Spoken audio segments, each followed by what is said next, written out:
Taxonomists of the Kerala Forest Research Institute have set out to study plants in their natural habitat. The expedition takes them into the hilly and mountainous tracts of the Western Ghats, which are endowed with a diverse ecosystem consisting of vast expanses of grasslands and prime forests of various types.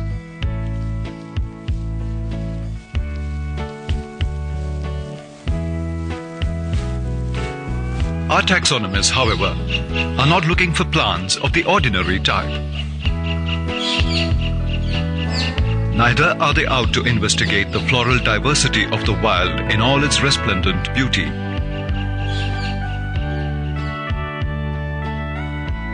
They are looking for a unique kind of plant.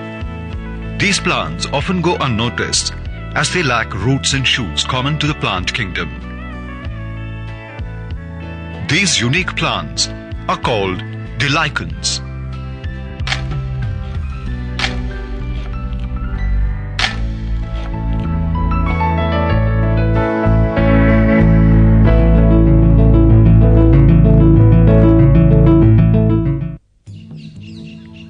Of the 18,000 to 20,000 lichen species which are known to lichenologists worldwide, the Indian subcontinent is reported to be home to about 2,000 species of lichens. The major known assemblage of lichens is in the Indian region of the North and Northwestern Himalayas, the Central Himalayas, the Northeastern Himalayas, the Central Indian region, the Southern Indian region covering the Western Ghats, and the Andaman and Nicobar Islands. The tiny state of Kerala is another major repository of lichens that is now being investigated by our team of scientists. There are two broad categories of lichens. The microlichens are those that grow as an inseparable dull and dry patch on trees and rocks. The other category of macrolichens, though seemingly dull, stand out on the substrata on which they grow with easily noticeable morphological features. Lichens grow on a variety of substrata of soil, rocks and trees. Those that colonize the soil are called terricolous.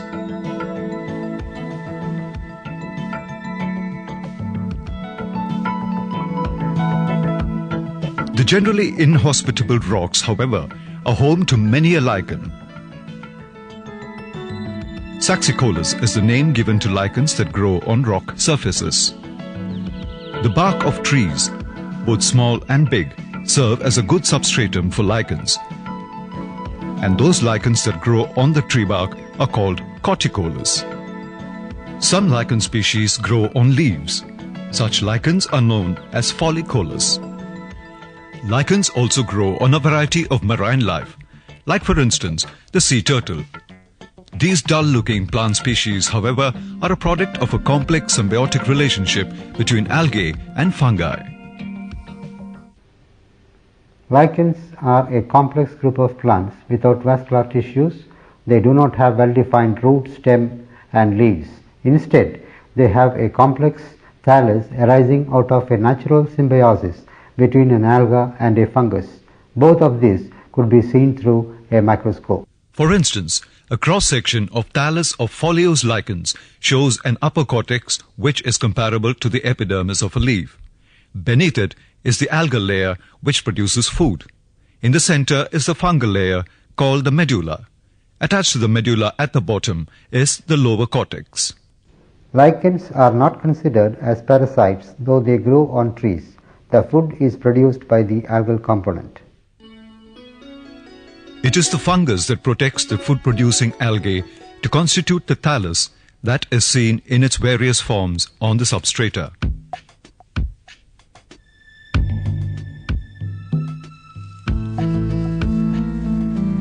Studying plant population in their natural habitat often involves a long and tiresome trek through the forest.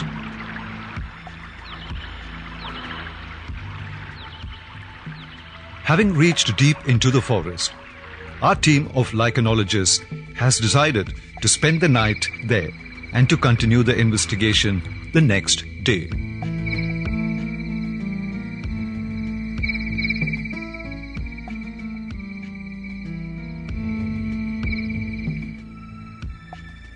Lichens do not grow in isolation, but in communities forming a large colony. They attach themselves to the substrata by hair-like bodies.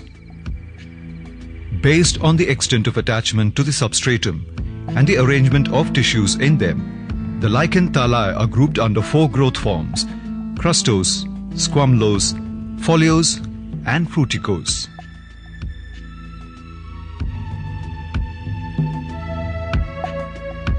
In crustose lichens, the whole of the thallus is attached close to the substratum, and the thallus is extremely thin without distinct lobes. In the squamulose lichens, the thallus is an intermediate form between crustose and foliose forms. The thallus generally has minute lobules. In this species, for instance, the lobules of the primary thallus are white. The erect root-like bodies represent the secondary thallus.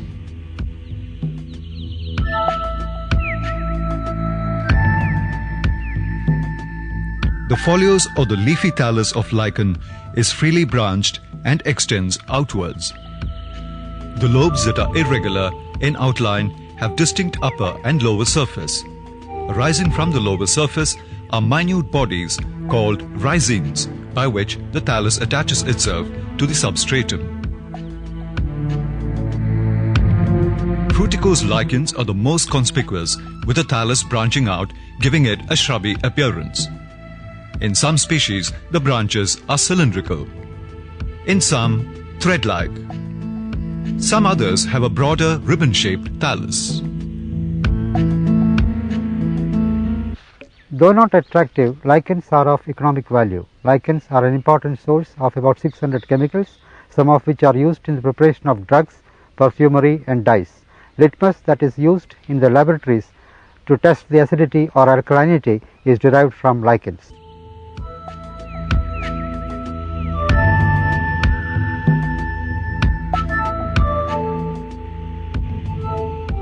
Lichens grow very slowly.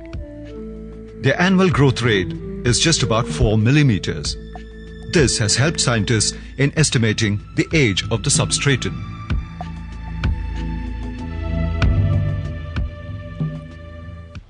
In recent years, scientists have found lichens to be important agents in monitoring environmental pollution. It has been found that excessive emission of sulfur dioxide affects the photosynthesis in lichens, followed by their degeneration and death.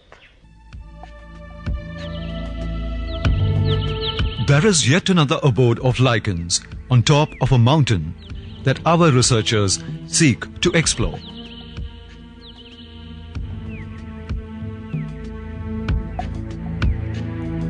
Out there, it is foggy. But that is no deterrent to our team, as the spot is abundant in lichens belonging to various species. Here is a group of Heterodermia incana, a fruticose lichen. This golden yellow and freely branched lichen is Tilostcistus flavicans.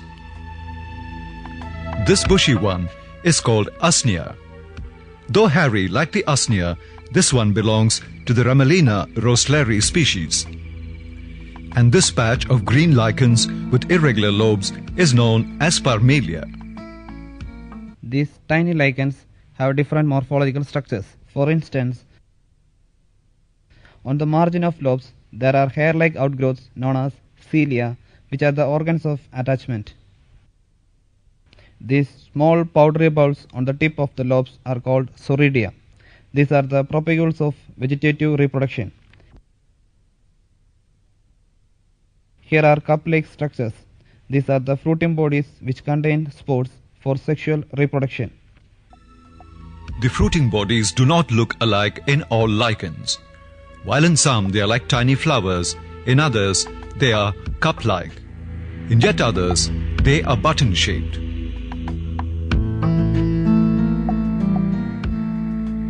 Fruiting bodies in certain species appear as black dots on the thallus.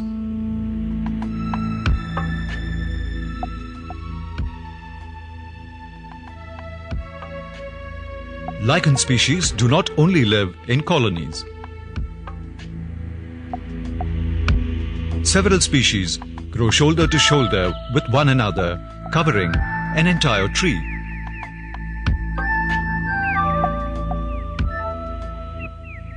An important part of studying plant populations in the wild is to note down all parameters of their habitat. In this case, it is the nature of the substratum, altitude, and other morphological features that are carefully noted. Samples of lichens for preservation in herbarium are collected along with the substratum. It could be a rock, as is the case here.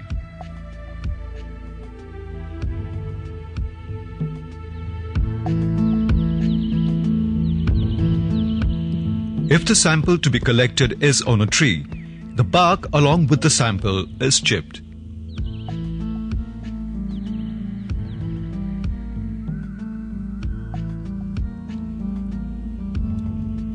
Sample collection is not the end of the study. Now the scene shifts to the laboratory, where the researchers set about identifying the collected samples for preservation in the herbarium.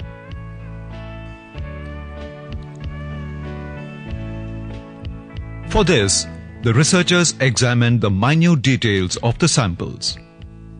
By using a key compiled by earlier researchers, each of the morphological features of every collected sample is compared. It is then classified as belonging to one or the other species. Apothecia. Therefore, this is Pseudocephalaria aurata, which is a new record to Kerala. The KFRI researchers have identified 254 species of macrolichens under 43 genera, of which 10 species have been found for the first time in India. The samples so identified are kept in the herbarium, which are available for research purposes. In India, Lucknow has 3 herbaria. One at the National Botanical Research Institute, another is a collection of Professor D.D. Avasthi's, and the third is at the Lucknow University. The other herbaria in India are at Kolkata and Shillong, and the latest in the list is the herbarium of the Kerala Forest Research Institute at Pichi. This then has been the story of the lichens. Next time you happen to see one, make sure you take a better look. They are worth looking at.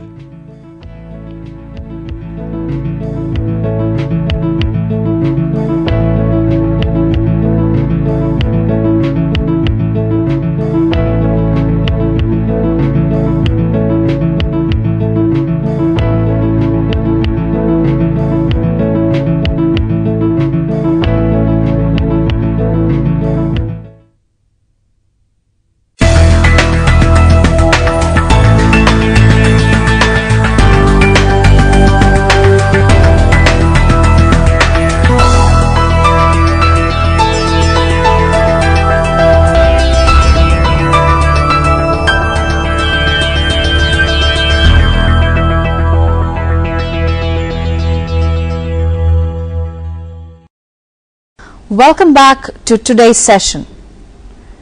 We are going to deal with National Information Networking Systems.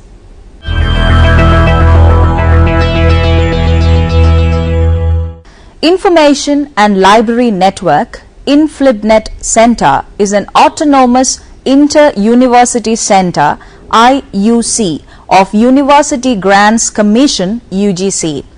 Government of India, with its headquarters at Gujarat campus, Ahmedabad, set up in 1986. It became operational in 1991 and got status of an autonomous body in 1996.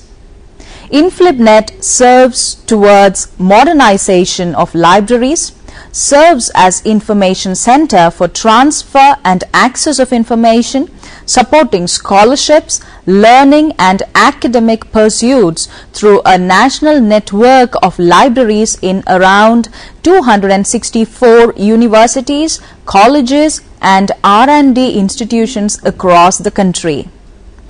Objectives of InflibNet. The primary objective of InflibNet are to promote and establish communication facilities to improve capability in information transfer and access that provide support to scholarship, learning, research and academic pursuit through cooperation and involvement of agencies concerned, to establish information and library network for linking libraries and information centers in universities, deemed universities, colleges, UGC information centers, institutions of national importance and R&D institutions, avoiding duplication of efforts. Refer www.inflibnet.ac.in. To facilitate scientific communication among scientists, engineers, social scientists, academic faculties, researchers and students through electronic mail, file transfer, computer, audio, video conferencing, etc. To establish gateways for online accessing information, to establish appropriate control and monitoring system for the communication network and organize maintenance, to optimize information resource utilization through resources sharing, to promote R&D and develop necessary facilities and create technical positions for realizing the objectives of the center, to implement computerization of operation and services in libraries and information centers following uniform standards, to evolve standards and uniform guidelines in techniques, methods, procedures, hardware and software services and so on, and promote adoption in actual practice by all libraries in order to facilitate exchange of resources towards optimization. Let's move on to discuss activities and services of InflibNet. The activities and services provided by InflibNet Center are: first one, database development and management. Provides reliable access to document collection of libraries and also give worldwide bibliographical information. Managing and updating of Union database is one of the major activities of InflibNet. Database of books, serials, holdings, current serials, secondary serials, experts, research projects, online profile of academic community of Indian universities have been developed. Document delivery service is the second one. It includes inter-library loan through fax, non-fax and internet. InflibNet has initiated inter-library loans and document delivery services through JCC at UGC Infonet. InflibNet has designated 22 libraries to fulfill inter-library loan requests from the users affiliated to 149 universities covered under UGC.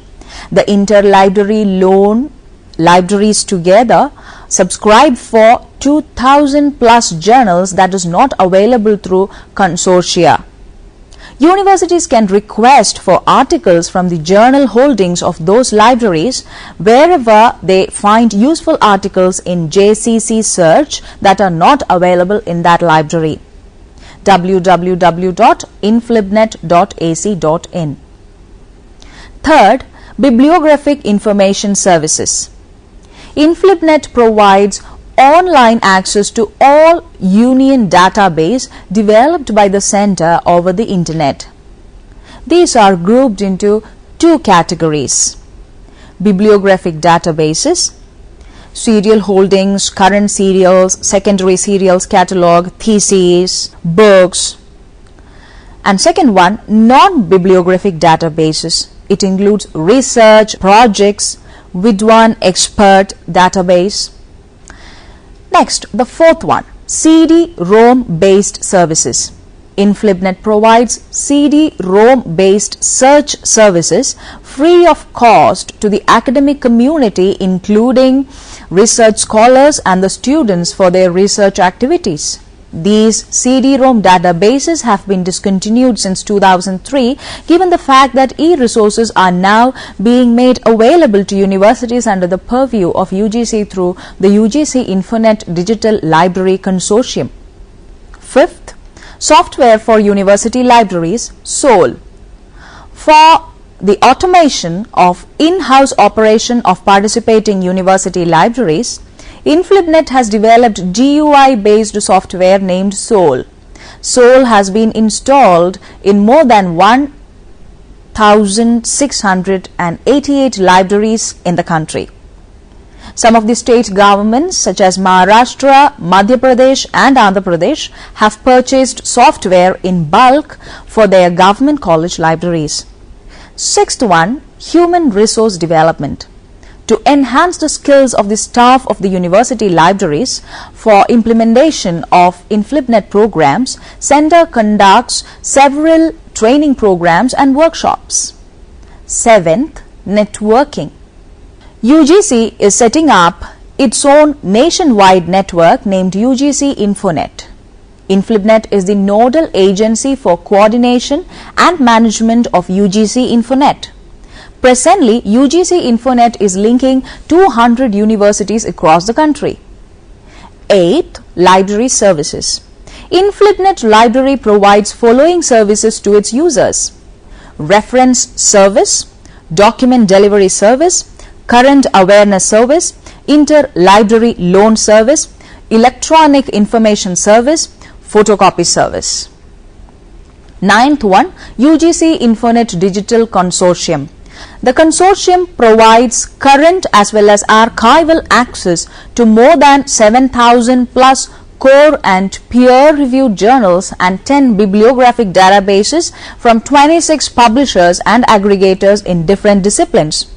The program is wholly funded by the UGC and executed by InflibNet. 10th one, National Library and Information Services. Infrastructure for scholarly content. Enlist. It provides access to e-resources to students, researchers and faculty from colleges and other beneficiary institutions through servers installed at the InflibNet Center. 11th one, InflibNet Center in collaboration with different universities organize a national convention, caliber and planner every year, and also organize various workshops, training programs and seminars. 12th, IntCat. It is an online union catalog of books, theses and journals available in major university libraries in India. Open access initiatives. Major open access initiatives of InflibNet are Infoport, IR at InflibNet, OJS, Shrodh and Shrodh Gangotri. 14th one, communication based services. It includes referral services, electronic mail services, bulletin board services, academic communication through electronic mail, file transfer, computer audio video conferencing and so on. Next, publications of InflibNet. Following are the publications of InflibNet: Annual Report, Newsletter, Guidelines for Data Capturing, a manual, SOL Guidelines for Data Capturing, a user manual, Mark 21 Code List for Field Identification, field list for name and subject authority database, fields for Indian manuscript database creation, bibliographic standards, data input sheet for retro conversation, information brochures on InflibNet Center, UGC Infonet Digital Library Consortium. Check www.inflibnet.ac.in. Next, we move on to discuss National Informatics Center Network, NICNet. NICNet was established in 1977 by National Informatics Center, NIC. NIC is a prime builder of e-government, e-governance applications as well as a promoter of digital opportunities for sustainable development. NIC, through its ICT network, NICNet, has institutional linkages with all the ministries, departments of the central government, state government, union territories and about 625 district administrations of India. NIC has been instrumental in steering e-government, e-governance applications in government ministries, departments at center, states, district and blocks, facilitating improvement in government services, wider transparency, providing decentralized planning and management, resulting in better efficiency and accountability to the people of India. NICNet, with nodes in almost all the districts of the country, is consistent with the decentralized planning unit. It links for regional nodes at Delhi, Pune, Bhubaneswar and Hyderabad and has established 32 nodes at state and union territory levels and nodes at district headquarters.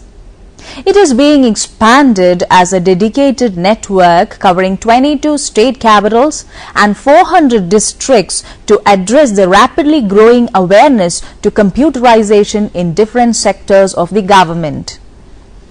NICNet is based on speed spectrum multiple access techniques and uses C200 series micro-earth stations. NICNet has, by 1991, achieved success in the creation of databases and networking.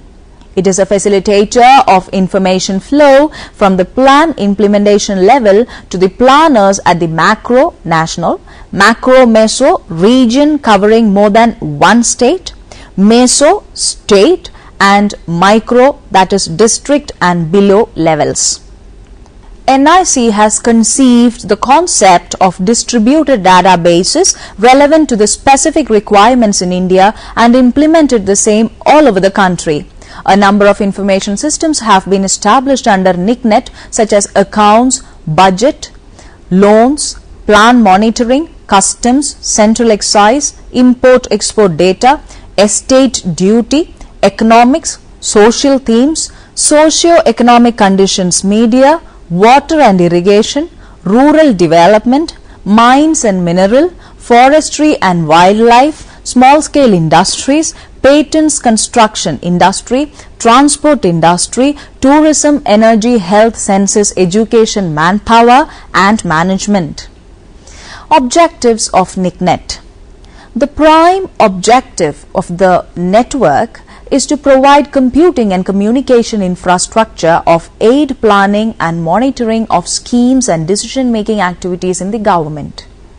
Another one is to provide information to central and state government departments to draw plans for efficient utilization of resources, thus ensuring uniform socio-economic development throughout the country. To design, develop and implement advanced computer-based methodology. To promote adoption of computer-based management techniques. To generate specialized manpower in the field of information. Next is to set up a computer network for connecting the various government departments or ministries. To establish information centers at state capitals and district information centers at all districts in India with linkage to NIC at 4 centers. to join internally together through the computer networks to all of the departments, autonomous bodies and organizations of Central Government of India in the form of a government information system of the country. Programs and services of NICNet. NICNet has been established as an important national information system for the transmission, dissemination and communication of information in the country, which is based on multiple access technique and uses a C200 services micro earth station. Till now, NICNet has developed so many databases and networks. Several types of services are being provided through this network. They are as follows. The first one, email. Electronic mail service of NICNet is the value-added electronic mail. This service enables all users to transmit and receive mail. This mail service has been custom designed, taking into consideration the network architecture and operation environment. Bulletin service. In bulletin service, it provides personal, employment and transport information, especially by NIC officers, to plan their visits to the headquarters. It also contains reservation facilities for all the trains from Delhi to other parts of the country. Bibliographic service. A major bibliographic application that is available on this network is the bibliographical biomedical information. NIC has established ICMR NIC Biomedical Information Center in 1986, which has been providing services to users in the country in form of Medline, Popline, ChemBank and cancer databases. This center also conducts training courses, workshops and seminars aimed at preparing a cadre of biomedical librarians well versed in the latest information technologies. Patent Information System. NIC also developed a computerized online patent information system based on bibliographic data available from the International Patent Documentation Center, INPADOC, Vienna. This system creates informational and multi-valued index directory files which facilitate faster and efficient retrieval of patent documents according to the International Classification Code. DOMATS services. Doordarshan and NIC have developed together a telematics project called InText. It is day-to-day service of the NICNet to public wherever TV transmission is received. It provides information about airline and train arrivals and departures, detailed weather information, political events of the day, and so on. Dial for data service. From 1989, NICNet is offering Dial for Data service which is accessible from the public booths with 1 billion bytes of information. This system is called GISNIC.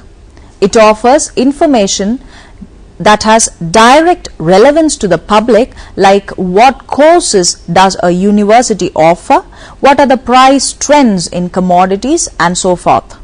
Election Information Service. Since 1989, NICNet is providing this service for 3 Lok Sabha elections held in the country. NIC has developed software in C language for poll results processing. Video conferencing service. NIC has been providing video conferencing services over its high-speed satellite-based network called NICNet. This is the largest video conferencing network in India, connecting 127 cities, including all northeastern state capitals. NIC is also using ISDN lines for many central and state government ministries. NIC can provide video conferencing service to any organization under the NICNet domain, enabling several sides to participate in a live conference with audio, video and document sharing.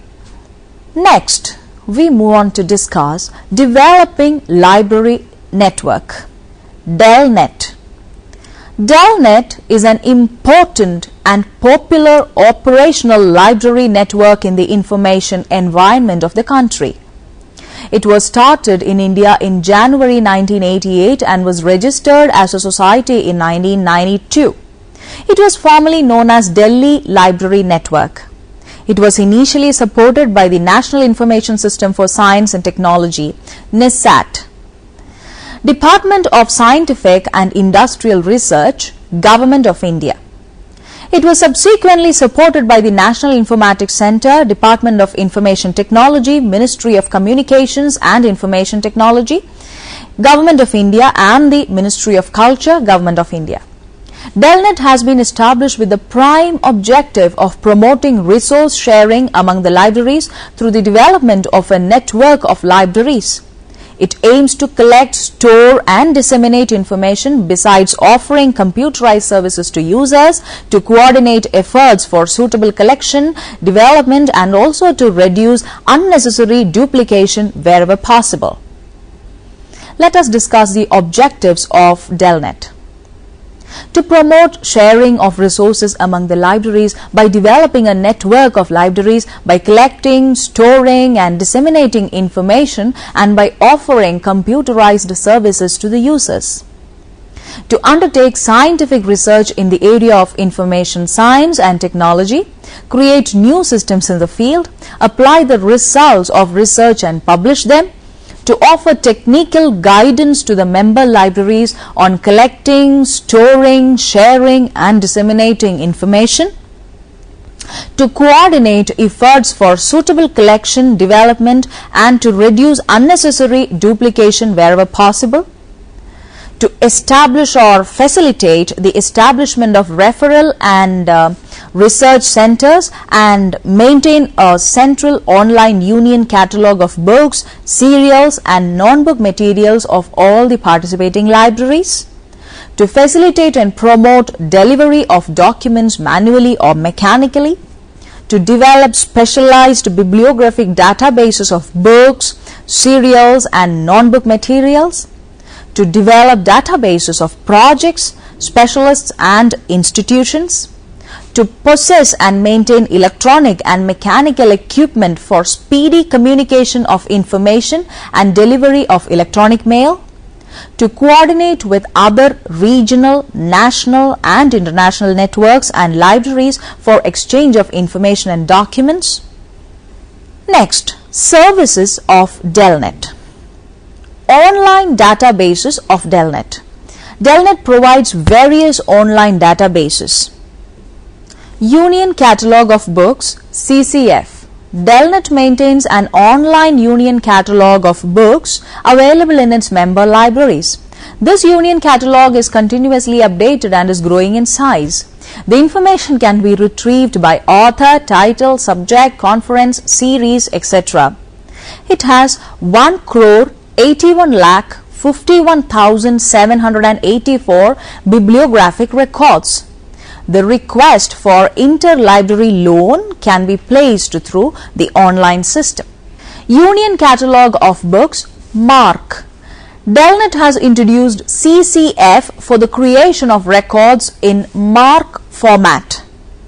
It has presently 44,132 records. Delnet has separately created a Union Catalog of Books for Emmrc records. Union List of Current Periodicals.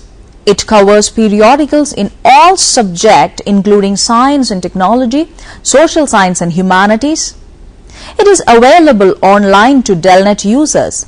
It now lists 21,000 periodicals and is being updated regularly.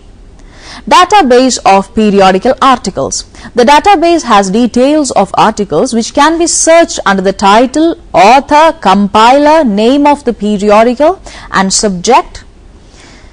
The database is being extensively used by the researchers and scholars. At present, the database contains 9,22,042 records. Union List of CD-ROMs. A bibliographic database of CD-ROMs available with the member libraries are being compiled. It has 22,234 records. Next one is Union List of Video Recordings. This is a database of video cassettes available in Delnet member libraries and has about 6,000 listings. Union list of sound recordings. This union list consists of audio cassette records available in member libraries. This database has 1025 records. Database of Urdu manuscripts. A database of Urdu manuscripts available in Delhi libraries were added as a sample. Database of theses and dissertations. A database of theses and dissertations submitted to the Indian universities has been started, which covers various subjects. The database has 70,293 records. Union list of newspapers. The database has 70 records and contains information about the newspapers, including title, name of the editor, place of publication, email address, and also the web address of the internet edition if available on the www. Database of ebooks. It consists of ebooks. It has nearly 1,613 records. Profile of member libraries. A directory of member libraries is available and contains information about them. Indian Specialist Database. Development Information Network for South Asia, DEVINSA database, is a special database on socio-economic issues related to South Asia. National Bibliographic Database. Delnet undertook the compilation of the National Bibliographic Database with the support of the Department of Culture, Government of India in 1998 as a pilot project. 50,000 records of books, 20,000 in English, 15,000 in Tamil and 15,000 in Punjabi were created at the Punjabi University, Patiala and International Institute of Tamil Studies, Chennai. At Andhra University Library, Visakhapatnam, 15,000 records in English and 10,000 records in Telugu were also created. Similarly, 25,000 records each were created at the Asiatic Society, Mumbai and the Asiatic Society, Kolkata. Other services of Delnet. Following are the other services of Delnet. First one, email services. This network has provided email service first in the country, which was started to provide in 1991 through National Information Center on low prices. This service is available to all member libraries of this network. Del Listserv services. This network is also providing Listserv current awareness services, which are as follows: MedClip, LibJobs, Net Happenings. Referral Center. Delnet has also established a referral center which provides reference facilities to all member libraries. This referral center also helps the members who get access to international databases. Training programs. Delnet conducts training activities from time to time for the professional development to its user communities from various domains belonging to UGC, ICAR, Defense, KVKs, either through its own resources or through external agencies. Online inter-library loan services, document delivery. This network have been providing inter-library loan and document supply services online from the very beginning. In the beginning, this service was based on courier, but now a three-wheeler vehicle has been provided for this purpose. Facility of the software. It prepared number of software packages for creating MARC records for library management purposes. In the beginning, it provided CDS or ISIS named software of UNESCO in India through NISSAT. But now it is providing its own developed software, DELSYS, which is software for complex cataloging and union cataloging work. Technical support. Delnet adopts the latest dependable technologies in information science. This helps libraries to get advice from Delnet to adopt technologies that emerge periodically. This also saves expenses and time of member institutions. Delnet offers technical support to member institutions in the selection of hardware, software, communication links, database creation, technical problems faced by member libraries from time to time. Delnet also provides access to Cambridge Dictionaries Online, networked digital library of theses and dissertations, ODLIS, Online Dictionary of Library and Information Science. GISNIC databases is another. Medline and other databases of NLM. US patents full text medical journals, open access journals, engineering and technology e-journals table of contents, full text medical books, full text engineering and technology e-journals, learning resources for LIS professionals, digital libraries of the world. Publication Delnet newsletters. This network has been publishing since January 1994 Delnet newsletters to understand the information related to latest developments. Let us move on to have the discussion on Education and Research Network ERNET. Education and Research Network ERNET was initiated in 1986 by the Department of Electronics with funding support from the Government of India and United Nations Development Programme UNDP, involving 8 premier institutions as participating agencies: NCST, National Centre for Software Technology, Bombay; IISC, Indian Institute of Science, Bangalore; 5 IITs, Indian Institute of Technology at Delhi, Bombay, Kanpur, Kharagpur and Madras, and the DOE, New Delhi. It was started during the 7th plan with the aim to provide network and electronic mail services to academic and research institutions. It has made significant contribution to the emergence of networking in the country. Let's move on to discuss the objectives of ERNET. ERNET has the following objectives: to set up a nationwide network for academic and research community of the country, to promote national capabilities in the area of design, development, research, education and training on state-of-art concepts of computer networking and related emerging technologies, to provide massive training program to generate efficient manpower needed by industry and users in the field, to provide consultancy and training program in the implementation of ICT projects for target users. Next, let us discuss the facilities and services. For fulfilling the main aim of the ERNET, the following facilities and services are being provided to its users: joint product development, technology transfer, arrangement of precise contacts, services, consultancy services, and so on. Other services provided by ERNET are electronic mail services, file transfer service, remote logon, terminal access, bibliographic database access, audio and audio plus conferencing, bulletin board service. ERNET India connectivity services. The connectivity services available to ERNET users are dial-up, dial-up IP, leased lines analog or digital, VSAT, radio link. Training.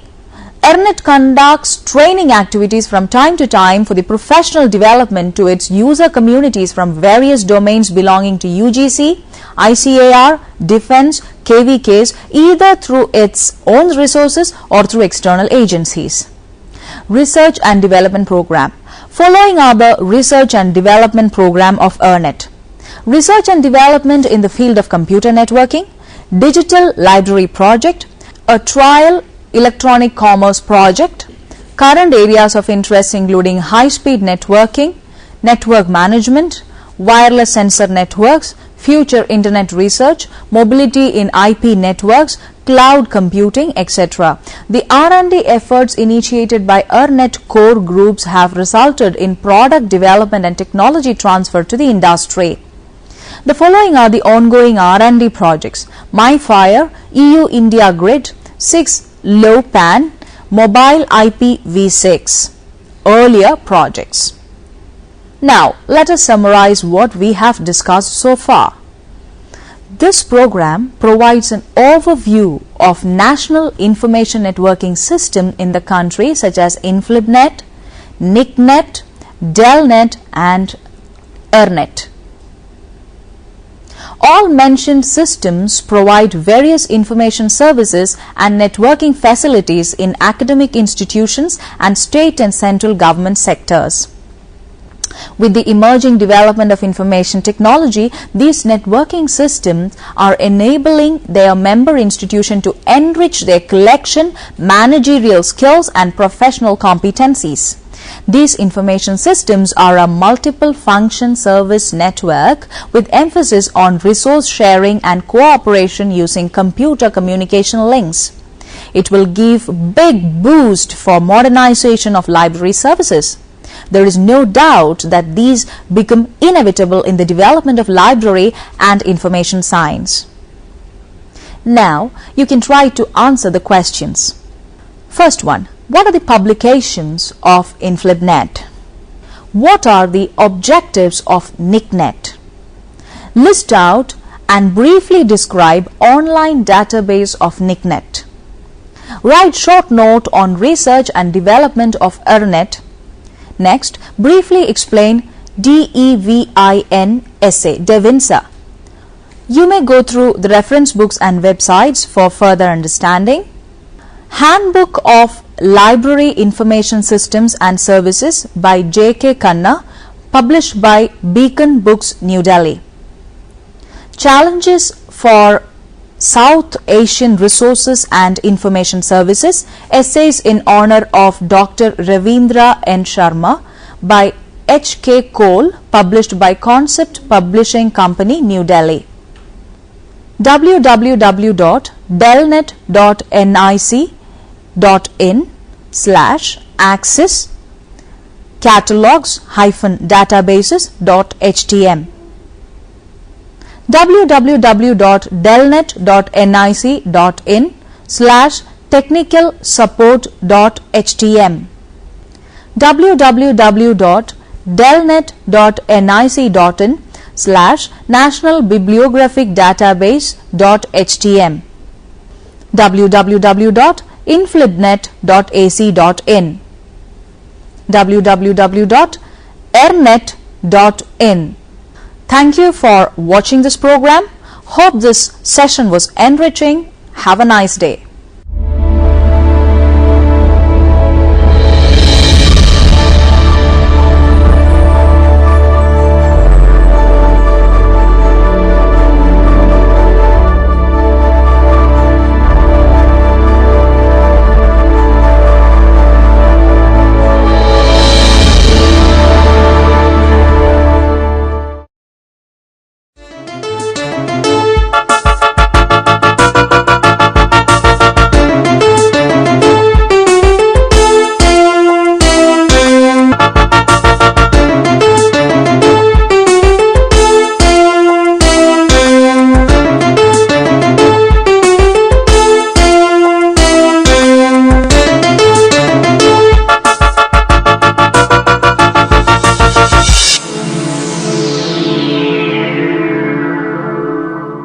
Welcome to Interface.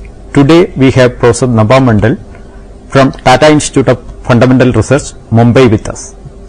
Welcome to Interface. Thank you. Professor Nabha Mandal is the spokesperson for India-based Neutrino Observatory being set up at Theni in Madurai district in Tamil Nadu. Let me ask him, what is the main objective of this project? I know that is the India-based Neutrino Observatory project is a basic science project to study this fundamental particle called neutrino. In recent time, certain properties of neutrino making it very exciting area of research, and we want to actually study certain properties of neutrino in our detector. So, what is the objective of India-based Neutrino Observatory lab being set up at Theni? Well, we want to study this particle called neutrino, and neutrino is one of the most abundant particle in the universe, other than the photon, that is the quanta of light. However, we still do not know many properties of neutrinos, and that's simply because it is very difficult to detect neutrinos. So we are setting up this detector underground to understand and study certain properties especially related to the mass of neutrinos. What is the timeline of this project? Well, it's actually, it's a very big project in the standard of Indian science, in the sense that we have to create these underground facilities, because the neutrino experiment can be done only in a low background area where cosmic rays are not disturbing, because neutrino event will be only few in per day or even year if you detect them. So we have to put this detector under a mine or under a mountain, so that the cosmic rays get absorbed and only neutrinos can reach our laboratory. So earlier we had the Kolar goldfield, now it is closed. We don't have any such underground lab. So first of all, we have to create that lab, and we think that it will take something like total of 5 years from the time we start construction of the lab to complete it, and then start the construction of the detector, real detector. Why the Kolar goldfield experiments were not continued even after mines were closed? Well, the Kolar goldfield, if it would have been there, it would have been ideal site for carrying out neutrino experiment. Unfortunately, it is closed down, and KGF, it closed down because economical reason. There was not much gold, and the gold prices was not high, so mine was running under heavy loss, so they had to close it down. However, this Kolar goldfield, we have something like 1,500 kilometers of tunneling, total network of tunneling. So if you want to maintain that just for doing science, you have to maintain the whole mines. And because water will get accumulated, you have to pump out the water and maintain it. So it becomes very costly, and that is the reason why we couldn't even use it for doing experiment after it was closed down. So this INO lab which is coming up, it's only for physics or it's for other science? See, underground lab, of course it's for science, but not only particle physics. So to begin with, we will of course doing the neutrino experiment, but the same underground lab can be used for doing other experiment in the field of particle physics other than neutrinos, like searching dark matter. We know that our universe, we have a large fraction of the matter is called dark matter, something like 23%, and we don't know nothing about that. So we have not been able to detect this dark matter. So this kind of experiment has to be also located deep underground, because it is very difficult to do. Background is high in the surface. So these underground facilities we are creating can also be used for dark matter search experiment in future.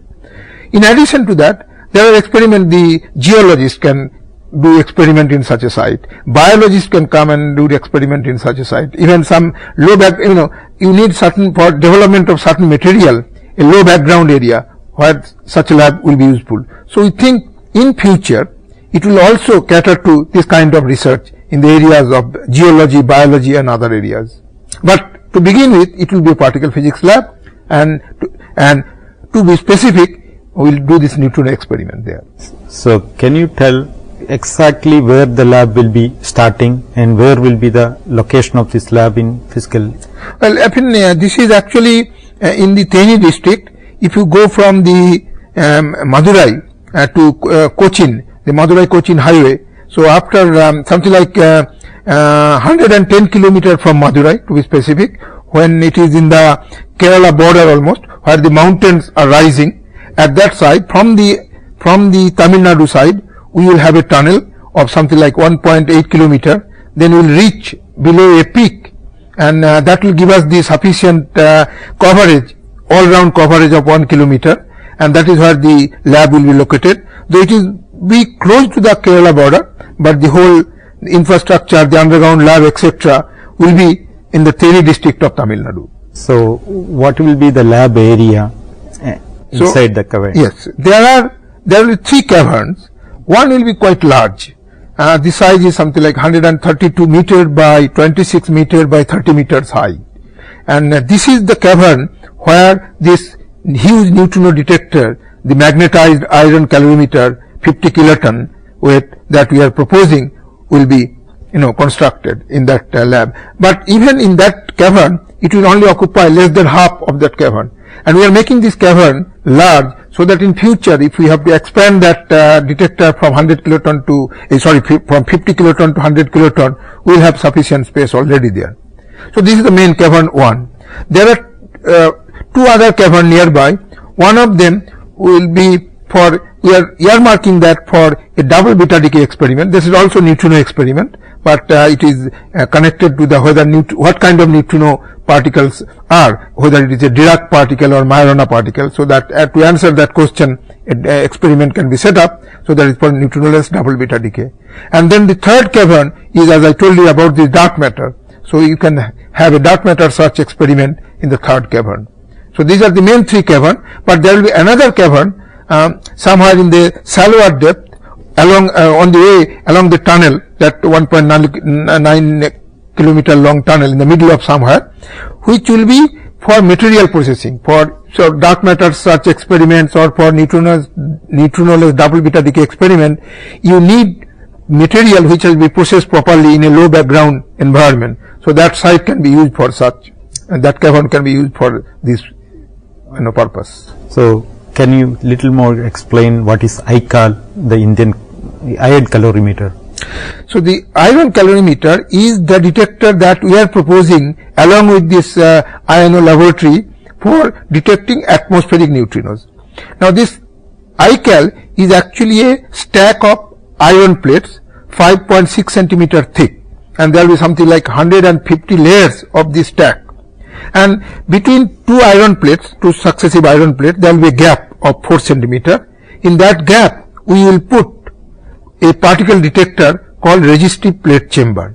Okay, so we will have this stack, so the iron plate and then the RPC, that is the resistive plate chamber, again iron plate, and so this way we will create this stack of 150 layers. When the total size of the detector will be 16 meter by 16 meter by 14.5 meter, one module, and 3 such modules next to each other. The total weight will be 50 kiloton. Now, how it will work is that when the atmospheric neutrinos that is created in the top of the atmosphere reaches our detector, some of them, some of those atmospheric neutrinos will interact inside our detector in the iron mostly, and then it will produce a particle called muon.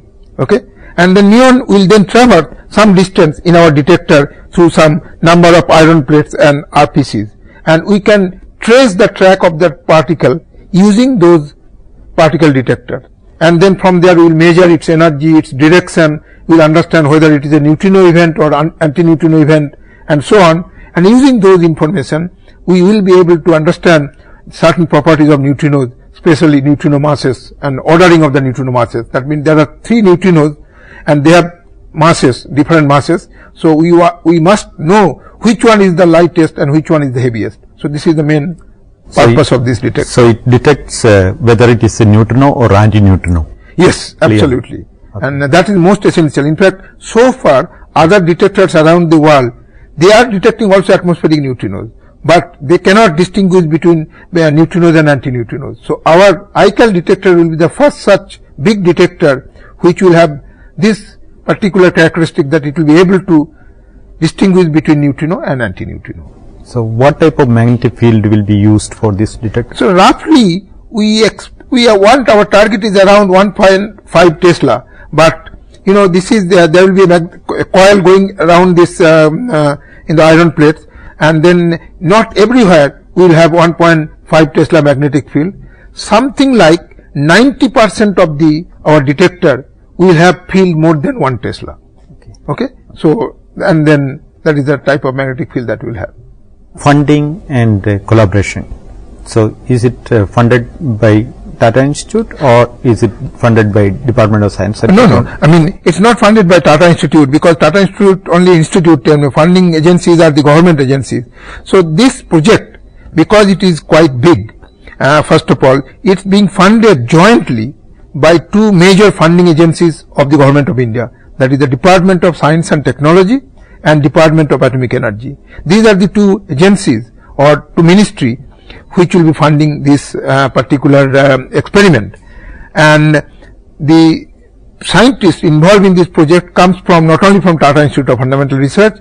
There are 26 research institutions, universities, IITs, they are involved in this project. So something like total 100 physicists and engineers, and something like right now we have some 30 students that are already working in this project. So where will be the RPCs or detectors will be fabricated? So originally this detector, R&D for this detector are being carried out in several labs, in TIFR, in Saha Institute, in VECC, in BRC, and also in IITs. It is now this R&D is going on. However, we need something like 30,000 of 2 meter by 2 meter particle detector, these RPCs, for this experiment. So that is impossible for any lab or even all the labs together to make those RPCs. So what we are doing, we are currently completed the R&D, and we are transferring this R&D or the know-how or the technology to the local industry, and they are going to produce this in large number, okay, and they will be producing in a factory line, production line, they will be setting up and they will make those RPCs for us. So RPCs, can you explain little more on RPC, how they are made and what is the structure of RPCs? Yeah. So as I told you, this is a particle detector. Now you detect particle by many ways. There are what you call scintillators, some material. When the charged particle goes through that material, it emits light, and then you can have detector, light detector like photomultiplier tube, and then that will tell you that some particle has gone through. Then you can have what you call the proportional chamber, where the particles are going and they will ionize the gas inside, and then the electrons will move towards a central wire, and then they will be collected, and then we will know. In this particular case, but those detectors are usually not very big. We need huge area detector and large number. As I told you, 2 meter, 4 meter square, each one is 4 meter square, okay, 2 meter by 2 meter, and then we will have 30,000 of them, okay. So that is the number of detector that you need. So you want some cheaper way of making particle detector.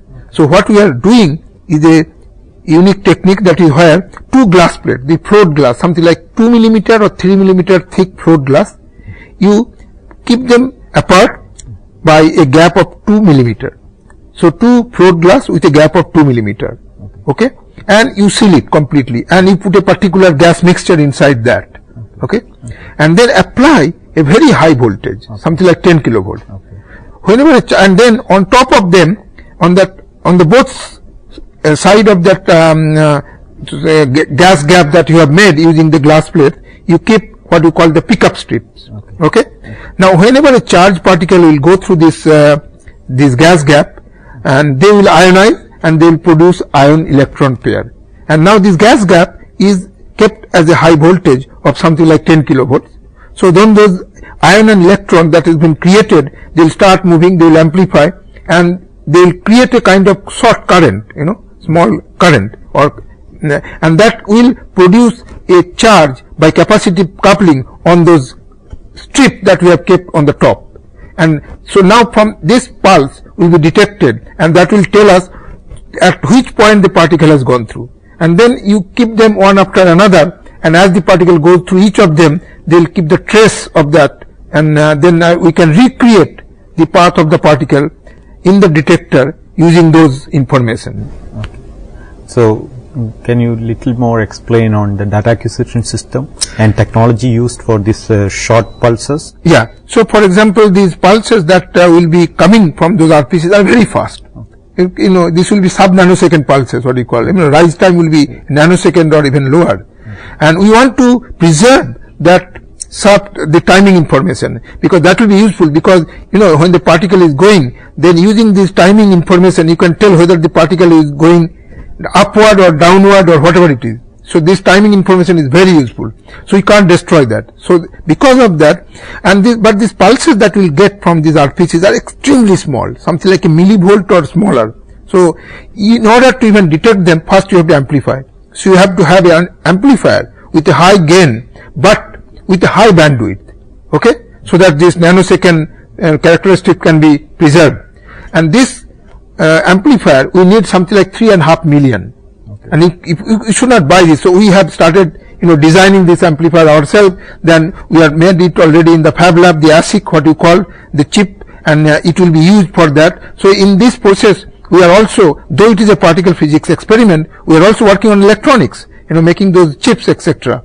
And then ultimately, when this, so then this it will be amplified, and then it will be collected through a online computing system by what you call the online data acquisition system. So for that you have to also develop the corresponding data acquisition software, the corresponding electronics chain of hardware. You have to also monitor those detectors, so continuously. So you have some procedure, you have to monitoring software, and all those things are being developed right now at different participating labs by the students, engineers, and the physicists who are working in this experiment. Okay. That this means this project needs a large amount of money, a large number of people, students for working and making these detectors and making this project going on. Yes, absolutely. So, what type of training programs you have at present for getting more trained students into this neutrino physics? I think this is a very important point. In fact, I wanted to good that you just raised this point, because what is happening that this experiment is a big experiment. It's a mega science project, what we call. You have to handle this 3.5 million electronic channel, 30,000 RPCs, monitoring, making them, and all those things. We need a large number of physicists and large number of experimental physicists who can make these detectors using their own hands, who can fix if there is any problem running this experiment, etc. So you need competent experimentalists in a reasonably large number. Even in the country, we can actually hardly count by hand such experienced people in the country, because we do not have a culture of doing high energy physics experiment in the country. So that is the reason.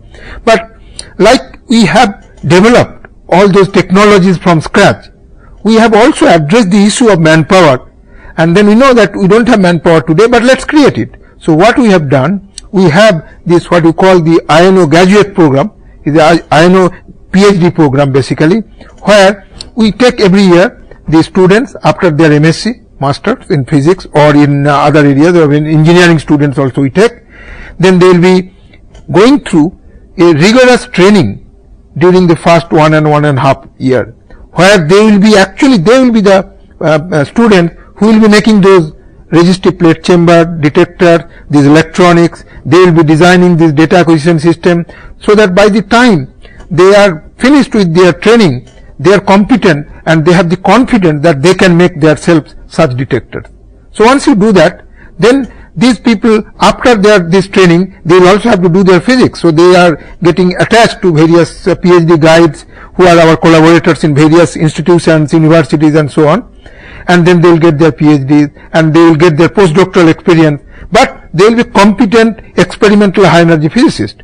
So some of them, we hope that will come back and join our program, because we have a long-term plan. It's not that we are starting our experiment tomorrow. It will even take 5 years to start at. So this is how we are going to address the manpower problem. And this is also the reason, because we also create a competent group of physicists, experimental physicists, who can do such experiment in future also, or even propose new experiment in the country. Also, how you select the students? What basis? Is there any entrance, or how do you select that procedure? If you can tell that, maybe. Yeah, right now this is actually to some extent linked with the student selection of TIFR. I mean, this reason I'll tell you, because this training and at the beginning they'll be TIFR. So what they have to do, the TIFR has the entrance written examination. So that happens in the first week of December. So before that, advertisement goes to all the universities. They should appear, and when applying for that, for the test, they should tick mark. That will be a place where they can tick mark that we are interested in the INO training program. Once they do that and they appear for the written exam, and based upon their performance in the written exam, some of them will be called for interview. This interview will be done separately for the INO student, because we are looking for this kind of aptitude, that they should be good in, they should have the at least interest for doing experiment and doing this kind of detector development, etc. So we will interview them, and after that we will select certain number and they will go through this training. How do you compare this India-based neutrino project observatory with other labs, existing laboratories in Japan or CERN or in US? Yeah. So when we started thinking about this project that we want to build in India, we knew that from that time onward that we have to make our detector so that it is complementary to the already existing detectors or even the proposed detector elsewhere. So actually there are quite a few neutrino detectors are already there. One of them, which is also using this atmospheric neutrinos, is for example in Japan called Kamiokande, super Kamiokande detector.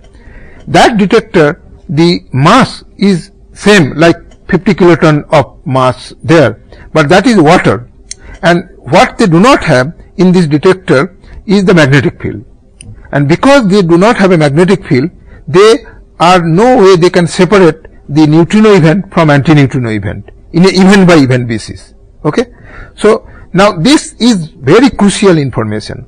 If you, for example, want to study this neutrino mass ordering that we want to do, then you have to separate out the neutrino event from an antineutrino event. So this detector that we are building in India, this India-based neutrino observatory, the ICAL detector, it is going to be that way unique, in the sense it will have a magnetic field and it will separate neutrinos from antineutrinos. So it will complement the already existing super Kamiokande atmospheric neutrino detector, this one. Now this address, now the question comes that mass ordering. So is this the only way we can do mass ordering? I mean, or is there no other way? No, there are other ways also. For example, there are experiments coming up in United States, and this is using the accelerator produced neutrino beam. They send the neutrino beam to a distance of something like 700 kilometers away, and they will have a detector there, and there also they can be able to use that data to address the issue of mass ordering. However, there are limitations. For example, that particular experiment will not be able to talk about mass ordering if certain neutrino parameters are not favorable to them, and we don't know those neutrino parameters yet. What is those neutrino value of those neutrino parameters, like this, what we call the CP violating phase. Okay, so that way there are many experiments are going on, and each experiment complement other. For example, ours will have not as high a statistics as a accelerator beam neutrino, but we will cover the whole CP phase. Okay, so we will be independent of the CP phase, irrespective of what is the value of the CP phase. We will be able to address the issue of mass ordering, whereas this neutrino beam experiment that is coming up will not be able to do that. So like that, each experiment are different.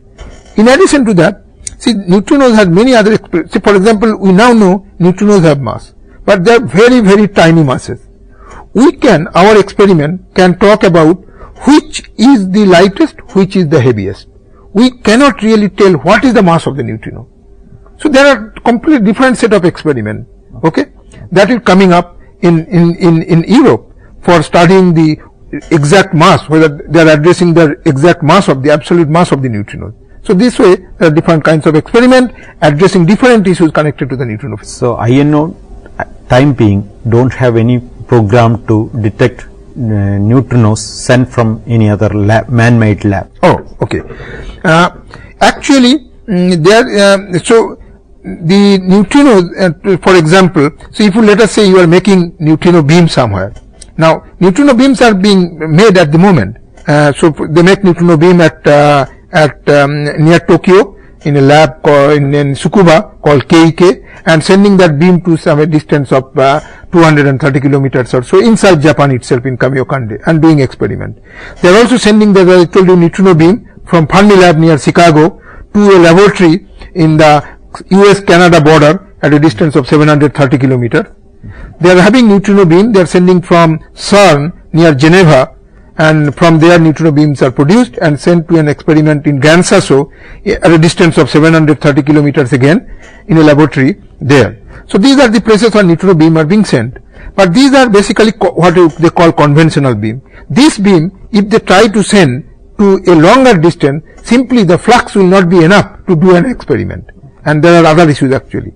There are a group of neutrino physicists are thinking for a neutrino, high intensity neutrino beam and sending it to a distance of 7,000 kilometers. Okay?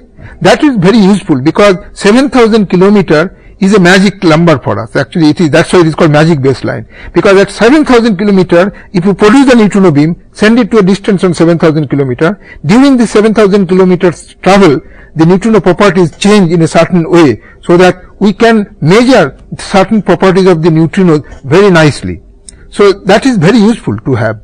But such a neutrino factory, what you call, is nowhere in the horizon because the technology of making such a neutrino factory doesn't exist today.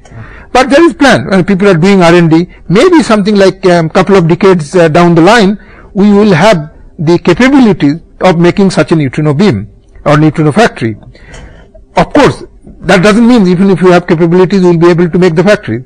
So there should be funding available from some government or a collaboration of international in various research institutes in the world to make such a factory.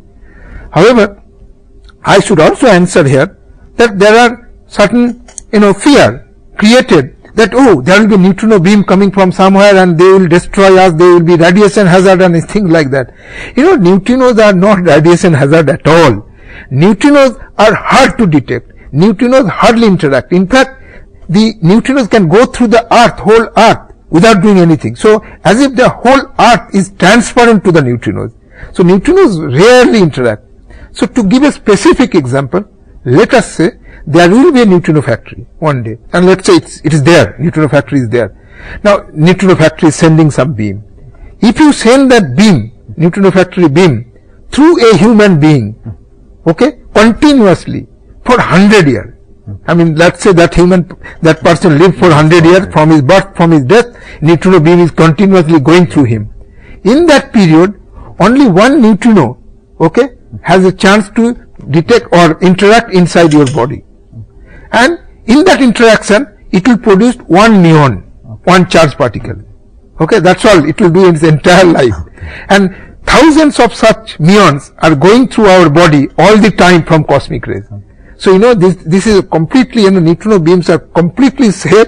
I mean, it's not no use for, other than the scientists, for to study the properties of the neutrinos. Okay. So, there is no radiation or other things in the nearby area? Absolutely no. I mean, there is no way neutrino can create any radiation. Oh, thank you very much for coming to this interface. Thank you, sir. Thank you.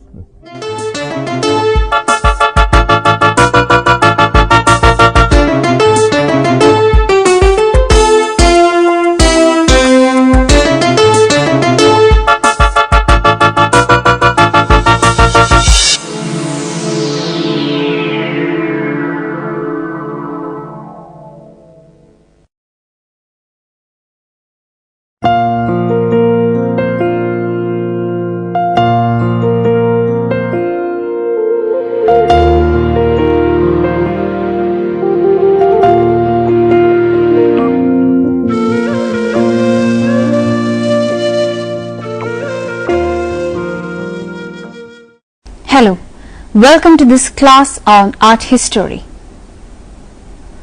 We will be focusing on a very significant modern art movement in this session, Surrealism. Surrealism was part of a highly significant cultural awakening that happened during 1924. The movement had its beginning in Europe, centered in Paris. It started as a grouping of intellectuals with Andre Breton, a writer and a trained psychologist, as its leader. It attracted many members of the then existing major art movement, Dadaism. Surrealism used visual imagery which was evoked from subconscious to create art sans the intention of logical comprehension. it used to channel unconscious as a means to unleash the most powerful tool of mind, imagination. The movement was deeply influenced by the psychoanalysis concepts of the famous psychologist of the time, Sigmund Freud. Even though it started as a literary movement, surrealism made its impact felt in almost all artistic spheres, including literature, painting, sculpture, pop culture and cinema. The term surrealism was first coined by Guillaume Apollinaire, the French poet, who used it in program notes for the ballet parade written by Jean Cocteau, Pablo Picasso, Léonie de Mazzin and Éric Satie. The most important declaration of the concept, motto and definition of the new movement of surrealism was made through Les Manifestes du Surréalisme, the Manifesto of Surrealism, authored by none other than the founder of the movement, Andre Breton. He defined surrealism as psychic automatism in its pure state, by which one proposes to express verbally by means of the written word or in another manner the actual functioning of thought. In this manifesto, he urged artists and writers to seek entry into unconscious mind and get inspired by this untapped realm in creating art.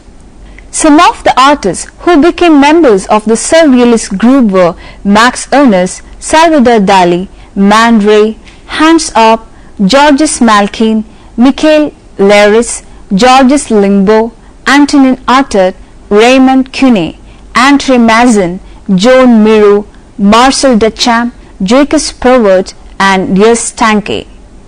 We will discuss their contribution and style in detail later. Surreal theory had its deepest influence sprouting from the concepts expounded by the famous psychoanalyst Sigmund Freud. Surrealists believed that the power of pattern of imagination is highly suppressed by conscious mind thanks to a variety of oppressing restrictions implemented by it. Surrealists explored the language of dreams and the process of dream work. They looked inside themselves, but they also sought to explore lapses of memory and the repressions of a whole culture. They used many Freudian motifs and used Freudian methods of free association in their artwork. Other than Freud, the significant influence on the group was the political ideas of Karl Marx, though it might appear that the importance they gave to imagination is in par with Romanticism. Surrealists believed that revelations that spur imagination into creativity could be found in everyday life. In the Surrealist Manifesto of 1924, Andre Breton wrote, "I believe in the future resolution of these two states, which are dream and reality, into a sort of absolute reality or surreality."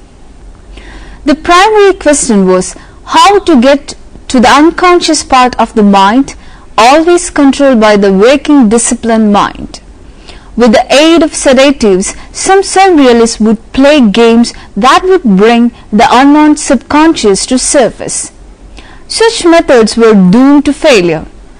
Surrealists tried to create automatically to and thus be free of constraints of tradition like what the Dada artists have done, and thus making a startling experience by depicting visuals at context which was hitherto unthought of. According to Freud, all our primal desires and fears are suppressed due to extreme control of society, the superego, so mind will find a way out through displacement and transference or by substitution. Mind here uses poetry and metaphor in surplus, resulting in the collapse of demarcating bridge between reality and dream. Surrealism was in search for this secret language of mind, which they depicted by expressing dream images into art. Surrealism grew from its forerunner movement Dada, which was anti-rational in its theory.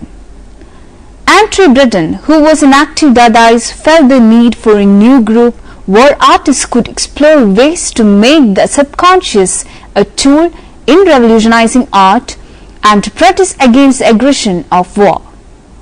The primary surrealists organized activities as a refugee from the terrible political scenario and used art to address the discomfort they felt about world's uncertainties.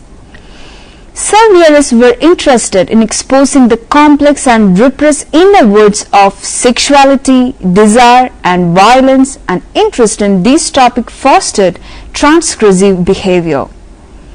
Many of the artists underwent psychoanalysis to study and uproot their latent feelings and habits as a cure for what they believed to be the constraining and repressed codes and morals of society. The surrealists generated creative works that exposed the artist's inner mind in bizarre, symbolic ways in order to uncover anxieties and to treat them analytically through visual means. The surrealists depicted dream imagery and archetypal symbols derived from their unconsciousness. The collage aesthetic was significant to the surrealists as they believed it tapped into the subconscious by creating unlikely juxtapositions using imagery garnered from popular culture. There are some major concepts associated with surreal theories which needs to be elaborated: automatic writing and painting. Automatic writing or painting is a process of writing or painting without using the conscious intervention of the mind. During the Surrealist movement, automatic writing was one among the many games played by artists to stimulate creativity and produce original works of art. Freud had already been using automatic writing as a therapeutic technique in psychoanalysis. Inspired by psychoanalysis and in particular by the poetry of Arthur Rimbaud and Lautréamont, automatic writing consists in writing so fast that rational and preconceived ideas that occur in conscious mind do not have the time to impose any control.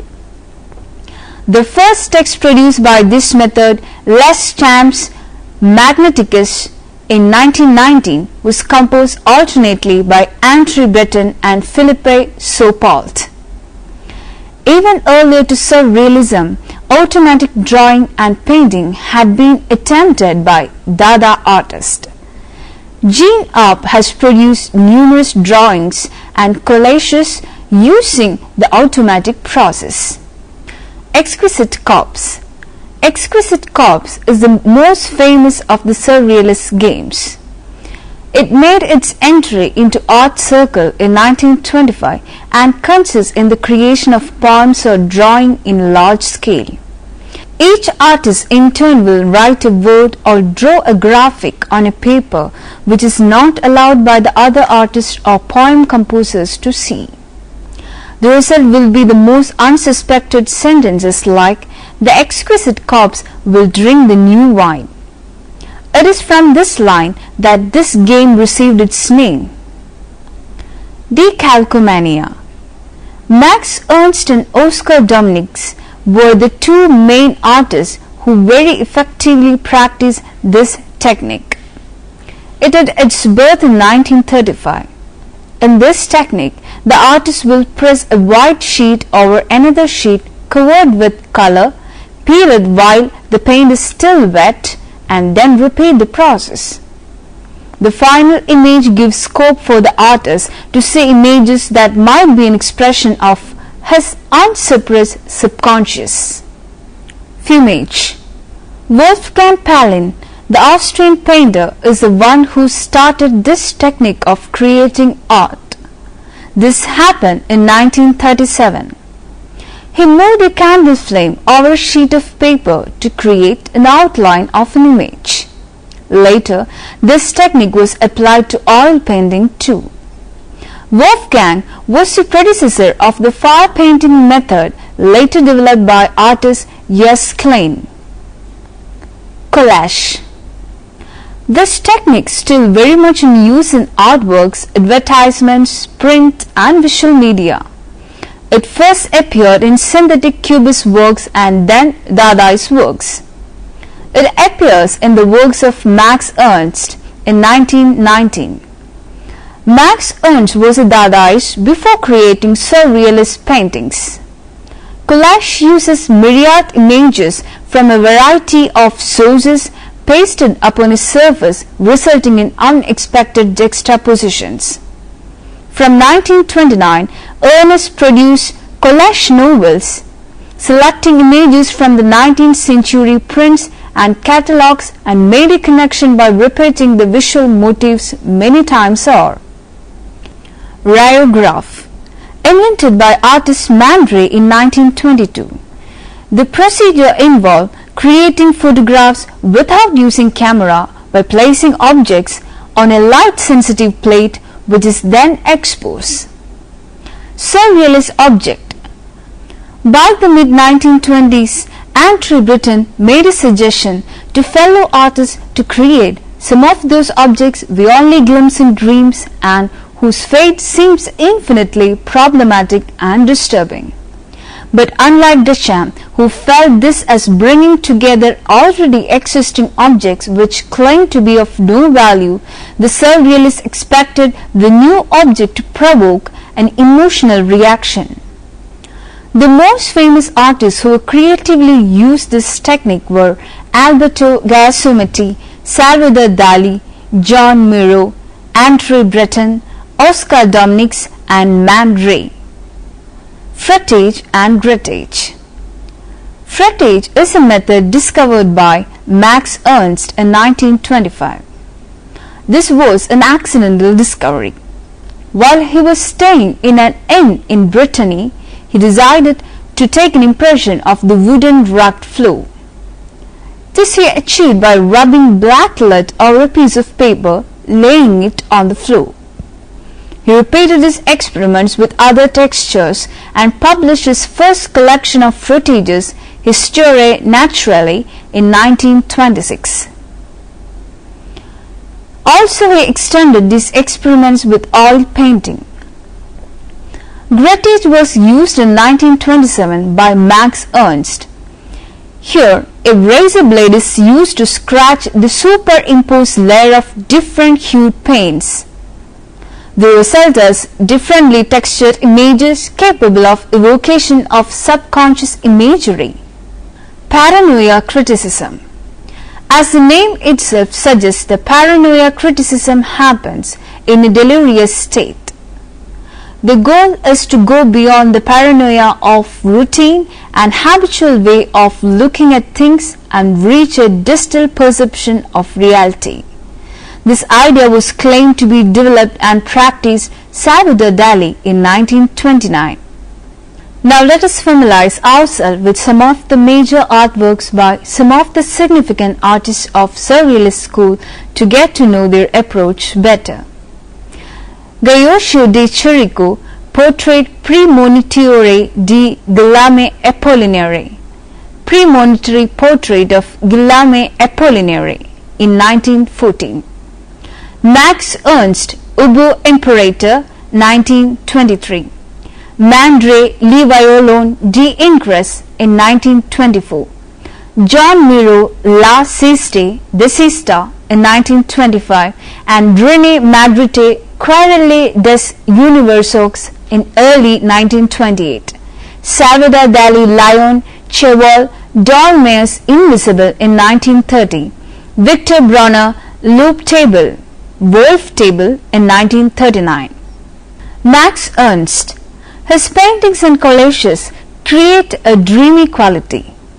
This was acquired by using spontaneous juxtapositions of materials and images and by methods such as decalcomania and frettage. His work showed deeply rooted personal experiences. One can see the two major concepts which paved the way to abstract. Expressionism had its seeds already sown in Max Ernst's paintings. Action and automatism. Salvador Dali.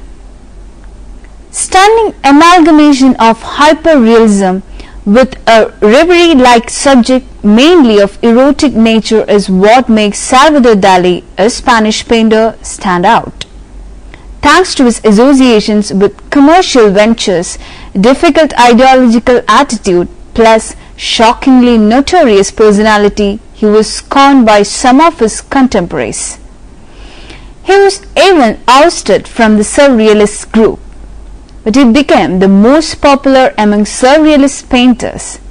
Deeply familiar with Freud's psychoanalytic theories and his obsession with erotic themes, childhood memories, death and decay made his works iconic in nature. Though he was inspired by automatism initially, he shifted later into his own method, which he called critical paranoia. This is a method he used to tap the subconscious by developing deliberate delusion without losing sanity. Alberto Gaiaso Metti. Semi-abstract works of Gaiaso Motti's works are representative of themes like violence, sex and surrealism. He was the most famous among surrealist sculptors thanks to his towering and elongated surreal figures, which is his best contribution to surreal movement. Fascinated by the themes derived Freudian psychoanalysis like sexuality, obsession and trauma, he developed a variety of different sculptural objects resembling primitive art, games, toys and architectural models. These sculptures actually urges viewers to interact with them, an idea that appeared radical that time. John Miro. Influenced by Surrealism in 1920, Miro developed a style known as biomorphic abstraction. This technique blended abstract and figurative motifs, huge areas of color and primitive symbols. Conducting his own surrealism-inspired exploration, Miro has developed his own surreal syntax where synthesized objects coming strictly from the artist's imagination are juxtaposed with simple, recognizable forms. These objects evoke a sense that they have always coexisted both in the material realm and in the shallow pictorial space of Miro's canvas. Miro had a pictorial style in which he used his pictorial icons like the sickle moon or a ladder. He resorted to surreal spontaneity and automatism to create works with lyrical abstract quality. Magritte Rain. Magritte was master of the Freudian dream work method of association and unification of similar objects. Repetition was a key for Magritte. His interest in the idea of repetition may also have been sprouted up from Freudian psychoanalysis, where repetition is a sign of trauma. Another influence must be his exposure to commercial art. Magritte's pictures often result in powerful paradoxes. His images are clear and simple, but which also provoke unsettling subconscious longings. His childhood death experience connected with eros resulted in images which show the Freudian surreal world of creative and death instinct. Marcel Duchamp. Duchamp has coined the word ready-made, which meant taking a mass-produced everyday object from its routine space and place in the status of artwork totally by artist's choice. It has the quality of performative act and had far-reaching implications about what can be considered as an object of art. Rejecting purely visual, which he termed as retinal pleasure, he favored more concept-oriented intellectual approaches in creating art. He experimented with kinetic devices as a study of perspective and optics. Subversive humor in rife with sexual puns resulting in enjoyment characterizes Duchamp's work. The linguistic dimension one perceives in his art paved way for conceptual art later. Man Ray. Man Ray was an American artist in Paris whose photograms, objects, drawings and other works played an important role in Dada, Surrealism, modern photography and avant-garde art at large. Yes, Tanguy. Yes, Tanguy was a French painter and one of the key figures of French Surrealism in the early 20th century. Tanguy was a self-taught painter who became best known for his highly imaginative landscapes and detail precision. Pablo Picasso, though Picasso was not primarily connected to Cubism, he was made significant contribution to Surrealist painting too. Known for his eclectic methods, Picasso chose to shift from one style to another. His encounter with Surrealism in 1920 has encouraged him to experiment with new expressions which gave vent to his suppressed subconscious during his Cubist years. In later Surrealist years, Britain became increasingly interested in revolutionary political activism. The result was the dispersal of the original movement into smaller factions of artists. There was a faction split. Bretonians like Roberto Matta believed that art was political.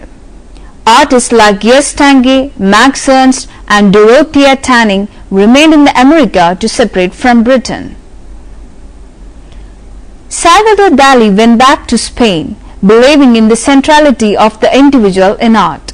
Thus the difference of stances they took eventually led to Surrealism as a movement disappear. Though Surrealism had disappeared as a group movement, it has its impact felt in many different walks of art. Primarily, it was an attempt to liberate imagination, so artists of all time are attracted to it in varying degrees. Surrealism was an epoch of its own kind in art and human history of expression.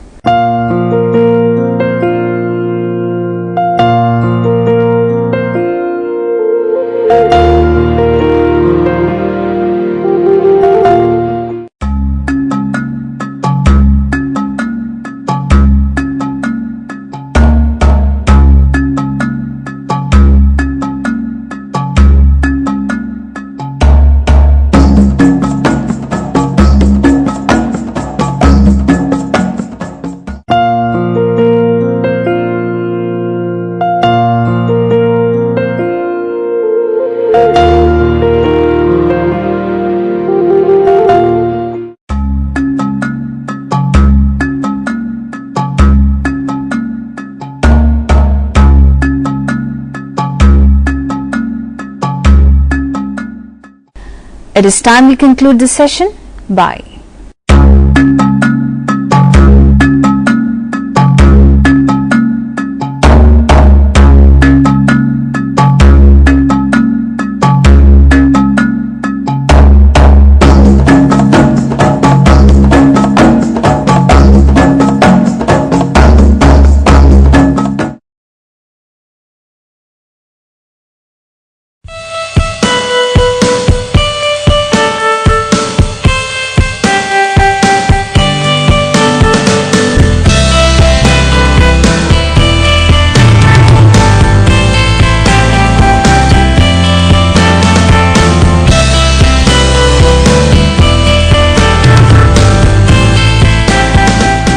Hello and welcome to the topic Introduction to Counseling.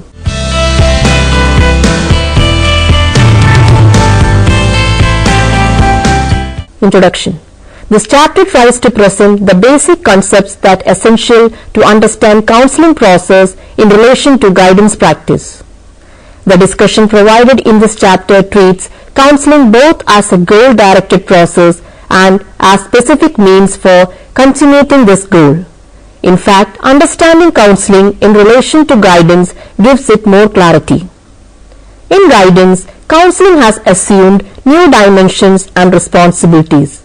In the school setting, counseling is treated as intentional or purposeful understanding and assistance given to students to make them capable of dealing the problems in an effective way.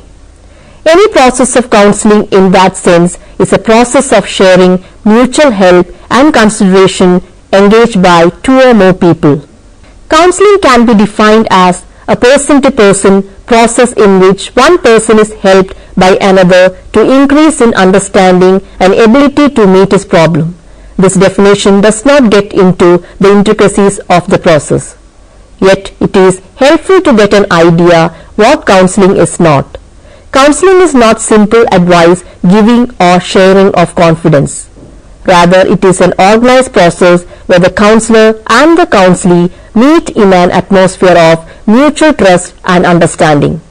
The practice of providing counseling existed in all cultures from time immemorial, but it was not treated as a separate profession.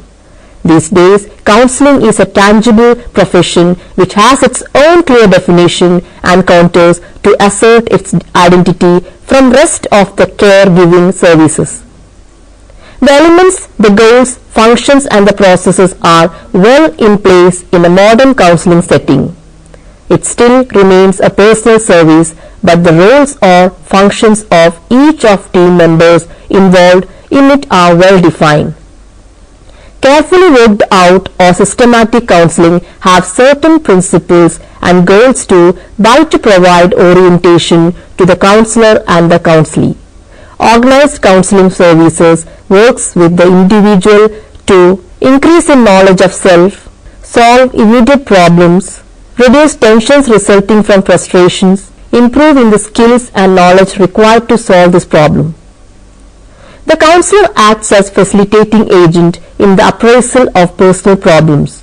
Counsel tries to engage with the immediate problems that haunt the individual and the roots of the problem which lies elsewhere. This process looks decisively simple, but it has been observed that this process of one-to-one interaction is complex and it takes utmost care to make it fruitful. An adequately structured interaction session can lead to maximum involvement from the client and in turn result in increased efficacy. The basic elements that appear consistently in all counseling sessions are as follows. Personal communication between client and counselor in a professionally controlled or guided situation. Appraisal and understanding of the individual and of environmental aspects of the problem situation and its possible outcomes. Evaluation and correlation of pertinent personal and non-personal factors in the problem situation. Adjustive, oriental or developmental aid to the individual through conveyance of information, interpretation of data, provision of the means or facility for self-appraisal and clarification of motives and values, referral to environmental opportunity or other modes of assistance. Counseling services offered at school respond to these broad frameworks, but they are more specific in the requirements. The studies and research on counseling always focus on the needs of the severely maladjusted individuals. Though it is true that any cross-section of a school population contains such people, it cannot be adequately represented or addressed with such a skewed perception. Rather than inheriting the problems of mental health profession in a mindless way, school counseling program must be able to handle everyday problems of students and ensure psychological well-being. This poses a unique kind of challenge in front of the professionals who design the counseling services for a school. They should take into account a range of problems and needs. These include skill deficiency, anxieties related, socioeconomic, cultural and religious status, vocational indecisions, familial tensions, health problems and problems with academic achievement. An effective counseling program will be able to address all these problems without falling into medicalization and pathologization. Understanding counseling. The above discussion has treated counseling as an intimate and personal care giving service where an individual can come up with personal problems. But this does not mean counseling functions in social or cultural vacuum. It is very much situated in the social context of family, school and community. It is not easy to compartmentalize the process. especially in the case of a student whose behavior in the formative stages is being influenced by many factors such as parents, immediate peer group, etc. So the welfare of the individual is based upon the mutual cooperation of all those who are involved in the upbringing of the individual. A counseling program can benefit a lot from the awareness that the individual is shaped to a great extent by his social context, but at the same time too great an emphasis on the group out of which the child derives his impetus is also to be avoided. The efficacy of the program lies in finding an adequate balance between the uniqueness of the individual and the social constraints or conditions placed upon him or her. The ideal goal of a good counseling program lies in the conscious effort on the part of the counselors and the teachers to avoid extreme of either position to attempt to maintain a healthy balance between development of the individual and preparation of group living. Another factor that is crucial in understanding the nature of counseling is the nature of the relationship. Rather than considering it as a set of preconceived set of principles, one can treat it as a dynamic process that is flexible and adapts to the situation or the needs of the counselee. The efficacy of the program lies heavily on the nature of the relationship between counselor and counselee. The counseling situation should be so organized that the client will make his contribution to it as well as the counselor. To accomplish this purpose, the counselor has to demonstrate in voice and gesture that he accepts fully the client as a worthwhile person who has genuine problems which the two can solve together. The counselor has to feel a real interest in the client since there is no substitute for sincerity. People intuitively sense the lack of concern, if there is any, in the process. However, it is unarguable that the client must feel himself accepted by the counselor. The degree of acceptance must emerge out of the counseling situation itself. Two basic features that define the counselor. Counselor relationship are objectivity and involvement. This may sound contradicting because the presence of one naturally nullifies the other. But it is the duty of the counselor to remain sensitive to these needs. Involvement refers to the ability to empathize and to give oneself the freedom to express the feeling. Objectivity, on the other hand, refers to the extent which the counselor is able to maintain a clear differentiation from the client. But there is one more crucial aspect to the counseling relationship which goes beyond the two above mentioned factors. It is the feeling of warmth, and it refers to a kind of spontaneity in interpersonal relationship which makes the relationship real for the client. When warmth is lacking in a counseling situation, it is often due to the lack of awareness from the part of the counselor about the problem of the counselee. In most cases, the counselor presses for a conclusion or a definite statement of the problems. But the fact is that the counselor should make an attempt to make the issue available for examination for the client, so that the client can come up with clearer analysis of it. It is always true that the counselor will be hard pressed for time.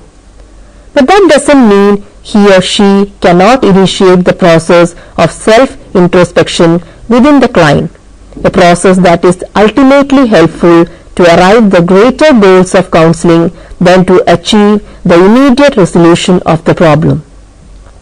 The counselor in that sense becomes a true facilitating agent who can provide direction to a course of action of thought, but it is never the decision maker who can make decision on behalf of the clients. A well-defined counseling program will have clearly set functions for the counselor, and there will be a team to fall back upon in cases of crisis emerges. The school counseling situation presents an extended picture where the counselor is in touch with the class teacher, peer group to parents. All these people are active agents who can help the individual to achieve the desired goals. This discussion shows the social elements creep into the process, which is imagined as a one-to-one session in the forms of peer group and family and community. The counseling process can be considered as a socially dense process where the uniqueness of the individual finds its expression. The balance between these different elements makes the process fruitful. The goals of counseling. What is the real goal of counseling? Or are there many goals to counseling? Is it helping someone in distress? Is it teaching an individual to adjust well in society? Is it about learning to deal with emotional problems? The following discussions tries to engage with the misconceptions around these questions that would help us create awareness about the goals of counseling. To begin with, we have to engage with the idea of adjustment. What is at stake here is the how to adjust efficiently without losing one's individuality. Adjustment is not about blind conformity. Adjustment in terms of a balance between restraint and expression is what counseling can and should offer.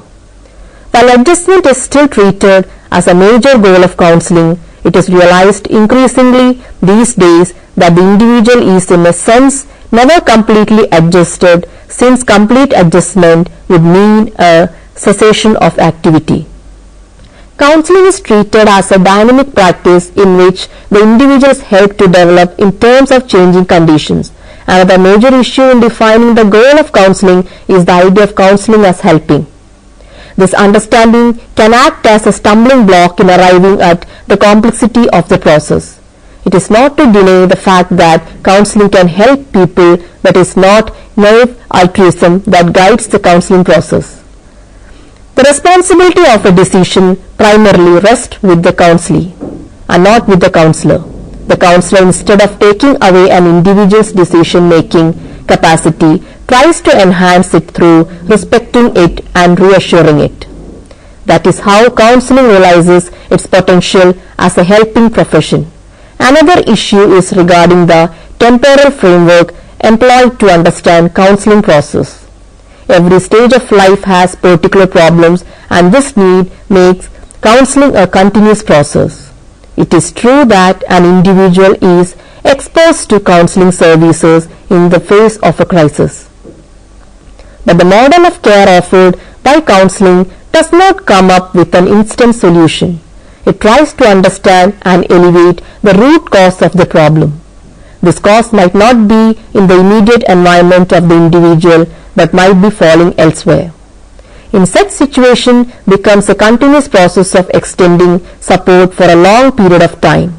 People at any stage of their life can benefit from counseling. The goals of counseling are broadly divided into three. They are inculcating social skill, developing emotional balance, resolution of conflicts, and development of self-concept. Inculcating social skills. Counseling as a means of improving social adjustment is based not only upon the needs of the individual but also upon the needs of the community. Mere proficiency at a given task is not enough to function well in society. The individual, no matter what his area of endeavor may be, will have to understand how to get along with society and tackle interpersonal relationships. So counseling here tries to come up with a picture of balanced living where the person is in harmony with his or her immediate community and the demands and expectations placed by the community on him. Resolution of conflict. All of us are facing conflict of one sort or of another in each moment. In our attempt to live a balanced life, we have been striving to overcome one obstacle or another. In fact, this continuous problem solving helps us to adapt to the challenges placed by the environment and to survive. The inability to resolve conflicts can disorient the individual and create feelings of helplessness and confusion. Counseling, along with other guidance techniques, can assist an individual to find out effective coping patterns and techniques. A prolonged exposure to conflicts and inability to resolve them can lead to maladjusted behavior patterns within the individual. Counseling can help the individual in two ways. Through creating a relationship of trust and empathy, the counselor can help to arrive at a better understanding of the problem faced by the individual. Counselor can also act as a facilitating agent in preventing further maladjustment by early recognition of undue conflict on the part of the individual. Conclusion. The ultimate goal of counseling is the development of a mature self. In order to achieve this goal, counseling must give preference to the development of self-concept. Self-concept can be understood through the outward expression of self, namely self-expression. Self-expression is a means of communication between people, whether it is done through the play of a child or verbalization of an adolescent. Self-expression is not just written or spoken language. It ranges from one-to-one communication to artworks that express high levels of complexity. So it is not easy to assume that self-expression will come up for observation in a simple and self-revealing manner. It requires great insight to understand the modes of self-expression human beings have developed and still developing. It should be understood both in its singularity and its collective manifestations, the individual self-expression and self-expression that crystallize as art or knowledge. Understanding the working of the one is essential to decode the other, or in other words, they are mutually reciprocating registers where the working of one can affect the other. Though very limited in scope, counseling tries to understand these different and unique forms of self-expression in order to arrive at a better understanding of social and psychic self of the individual. A good counseling program should take into account all the sedimented and crystallized forms self-expression available in a culture, but the focus will be on the individual self-expression and the factors that affect it. The development of self-expression certainly depends upon social stimulation and the freedom to spread the ideas resulting from such stimulation. Self-expression is not only a means of communicating hopes and aspiration, but also a ventilator to channelize the anxieties. So understanding and analyzing them is important to get an insight into the motivations of an individual, which will in turn help increase the efficiency of the counseling program. Counseling tries to understand what is the mode of self-expression, how it gets structured in that particular fashion, and why it gets structured in that particular fashion. Once the counselor gains an understanding of the deep-rooted needs and motivations that guide an individual's self-expression, he or she can help the individual to arrive at a better understanding of the working of the self. It is through creating this awareness, counseling process contributes to the growth and maturation of a well-functioning self. Let us summarize the main ideas in this session. This chapter tries to present the basic concepts that are essential to understand counseling process in relation to guidance practice. The discussion provided in this chapter treats counseling both as a goal-directed process and as specific means for consummating this goal. Counseling is not simple advice, giving or sharing of confidence. Rather, it is an organized process where the counselor and the counselee meet in an atmosphere of mutual trust and understanding. Organized counseling services works with the individual to increase in knowledge of self, solve immediate problems, reduce tensions resulting from frustration, improve in the skills and knowledge required to solve this problem. There are many misconceptions about the goals and means of counseling. These misconceptions interfere with the effective functioning of counseling. The ultimate goal of counseling is the development of a mature self. In order to achieve this goal, counseling must give preference to the development of self-concept. Counseling should be treated as a continuous and lifelong process. Now you can try to answer these questions here. What are the basic elements that appear consistently in all counseling sessions? What makes school counseling program distinctive? How does the social situation affect counseling? What is the role of warmth in counseling? What elements make counseling effective? Now you may go through these books for further reference. Guidance in Today's School by Knudsen, G. Donald and Schimmeler Ellen, M. 1962, published by John Wiley and Sons, New York. Guidance in Classroom by Strang Ruth and Morris Kling, 1964, published by Collier and Macmillan Limited, London. Hope that you have enjoyed this session. We can meet again with another topic. Thank you.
Simple technologies have provided the impetus for human civilization to progress through the ages.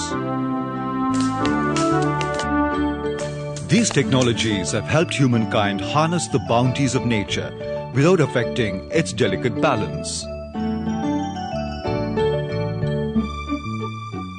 Though all productive sectors have assimilated modern technologies, traditional techniques are still in vogue, helping the marginalized make a living.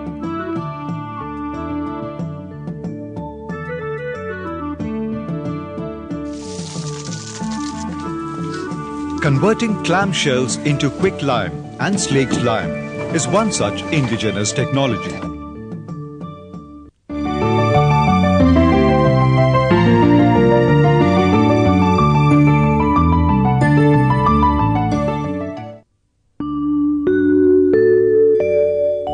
Backwaters and rivers that span the length and breadth of Kerala are rich in a variety of aquatic life, including clams.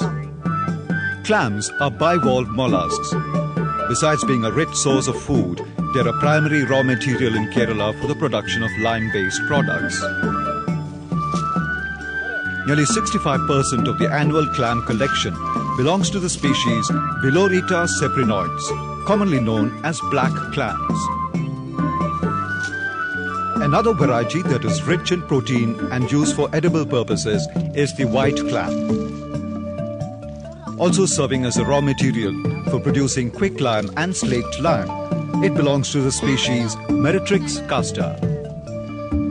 Thousands of people living by these water bodies are gainfully employed in the collection and processing of clams.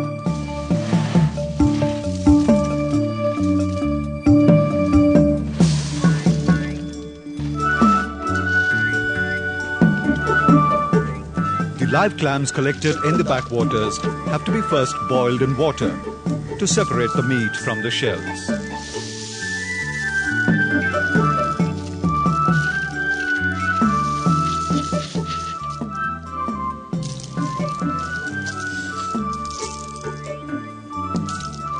It is these meat-free shells that serve as the raw material for lime-based products. The major source for the production of quicklime and slaked lime are the deposits of subfossilized clams found in the Vembanad Lake, adjoining the districts of Ernakulam, Alappuzha and Kottayam. These subfossil deposits that form the bulk of the resources have accumulated here through the centuries as the dead remains of the once living population of clams. Subsoil deposits are also found on land adjacent to the backwaters and estuaries. Often, these deposits are excavated from a depth of over 15 feet.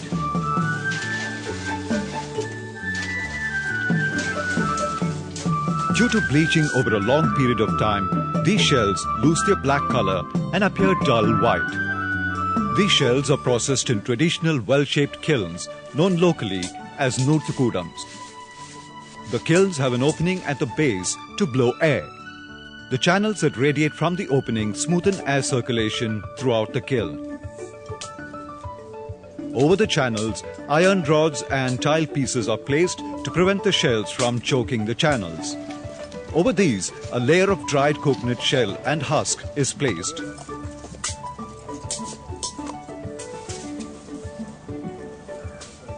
This serves as the primary fuel.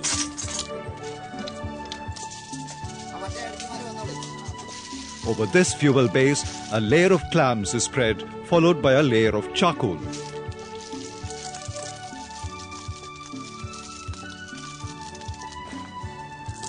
And above it, alternate layers of clams and coconut husk are placed to fill the kiln.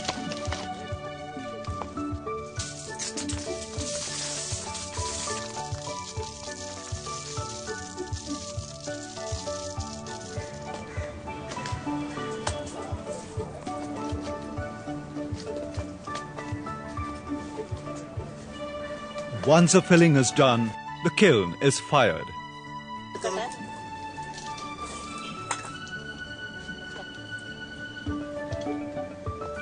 A hand-operated blower provides the oxygen needed for burning the fuel to generate heat.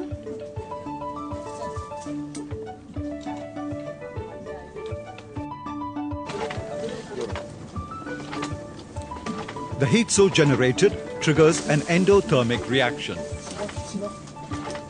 In this endothermic reaction, calcium carbonate gets converted to carbon dioxide and to calcium oxide, which is known as quicklime.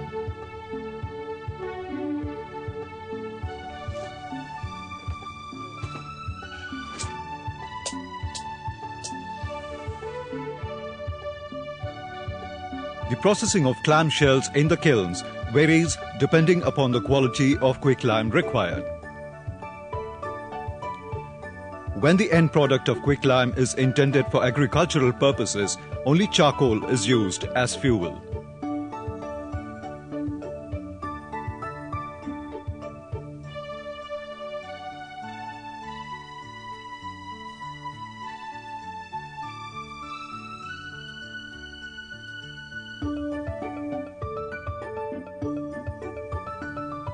The quicklime thus produced has several uses. One major use is in the purification of well water.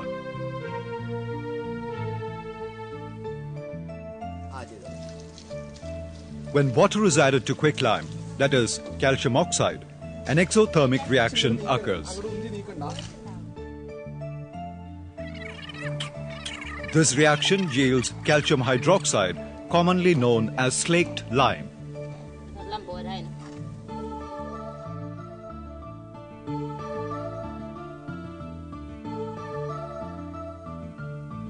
Slaked lime is used for a variety of purposes.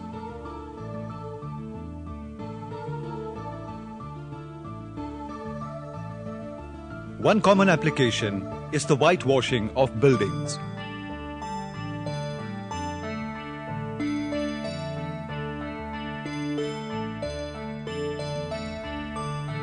The alkaline nature of the slaked lime helps neutralize the acidity of soil.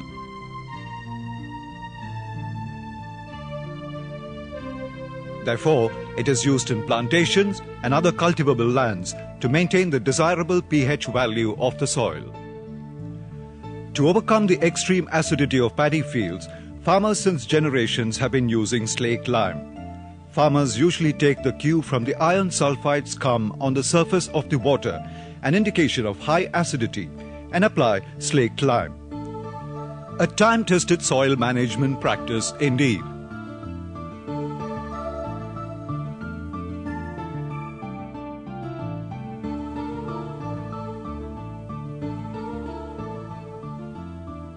Slaked lime is also used as a purifying agent for preparing certain Ayurvedic medicines.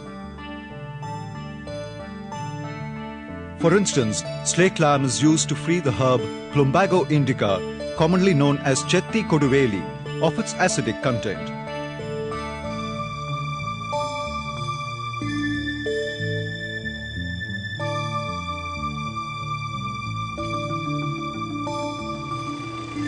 With the passage of time and the development of modern technology, clams have found industrial applications too. For industrial purposes, clams are excavated from backwaters using heavy dredgers. The shells are sucked and discharged into a screening plant using a centrifugal pump. Then, the shells are passed through a revolving stream that separates the shells from the sludge. The cleaned clams are collected in large barges to be carried to the production units. At the Travancore Cement Limited at Kottayam, clam shells are used in the manufacture of white cement. Here, first the shells are ground with sand in the ball mill. White clay is another ingredient in making white cement. For this purpose, clay is made into a slurry and is transferred into a raw mill where the shells, sand and clay are finely ground and transferred to the rotary kiln.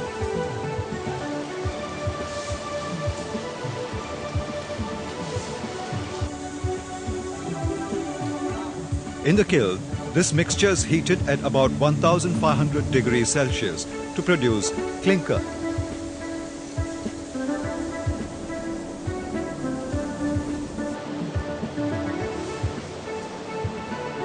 To the clinker, gypsum is added, and these are then ground together to yield white cement, for which there is a steady demand in the domestic market.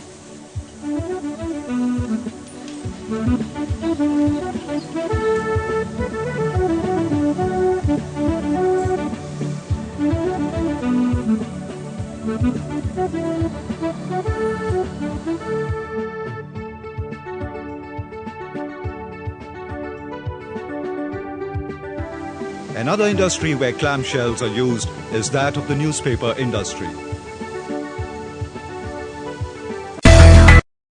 Hindustan Newsprint Limited at Vellore in Kottayam district, limeshell is a raw material used in the making of sodium hydroxide, an essential ingredient in digesting wood and bamboo to produce pulp.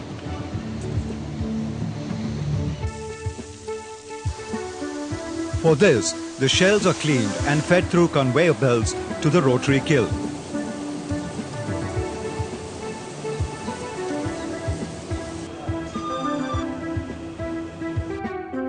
Here, it is heated to about 830 degrees Celsius to produce calcium oxide or quick lime.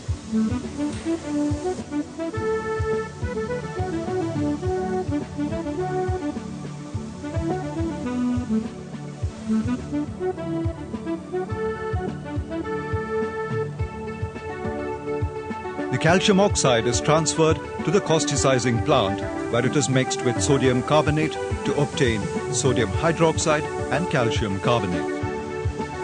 The sodium hydroxide thus produced is used for making paper pulp. The calcium carbonate, thus recovered in the process, is refed into the kiln to obtain calcium oxide. This kind of recovery and recycling of calcium carbonate helps conserve clamshell resources.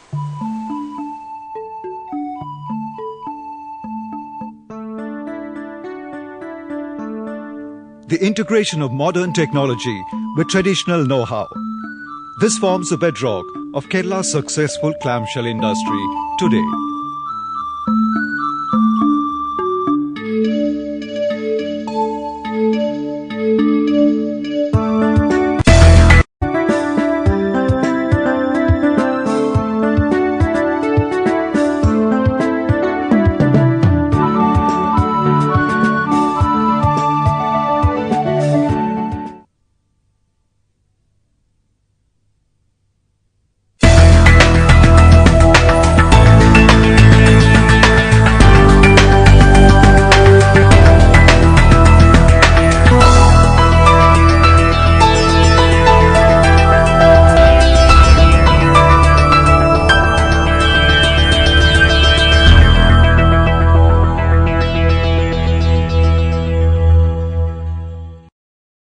Hello and welcome to the session on information, consolidation and repackaging. The main function of a library and information center is to provide right information to the right user at the right time.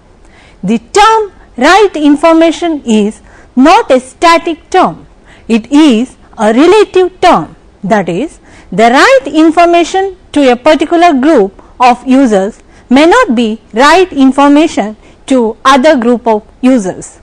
It means that the relevance of the information is relative. As far as a busy and specialist user is concerned, he needs information that is critically evaluated, condensed, packaged and made available in a form which can be immediately used in decision making, problem solving or for any other purpose in hand. To fulfill this need, a new kind of information organization was started, that is known as information consolidation and repackaging. The information analysis and consolidation centers gather everything about a clearly defined subject field, analyze and evaluate this information, condense and repackage it in appropriate form and disseminate it for a well defined user group.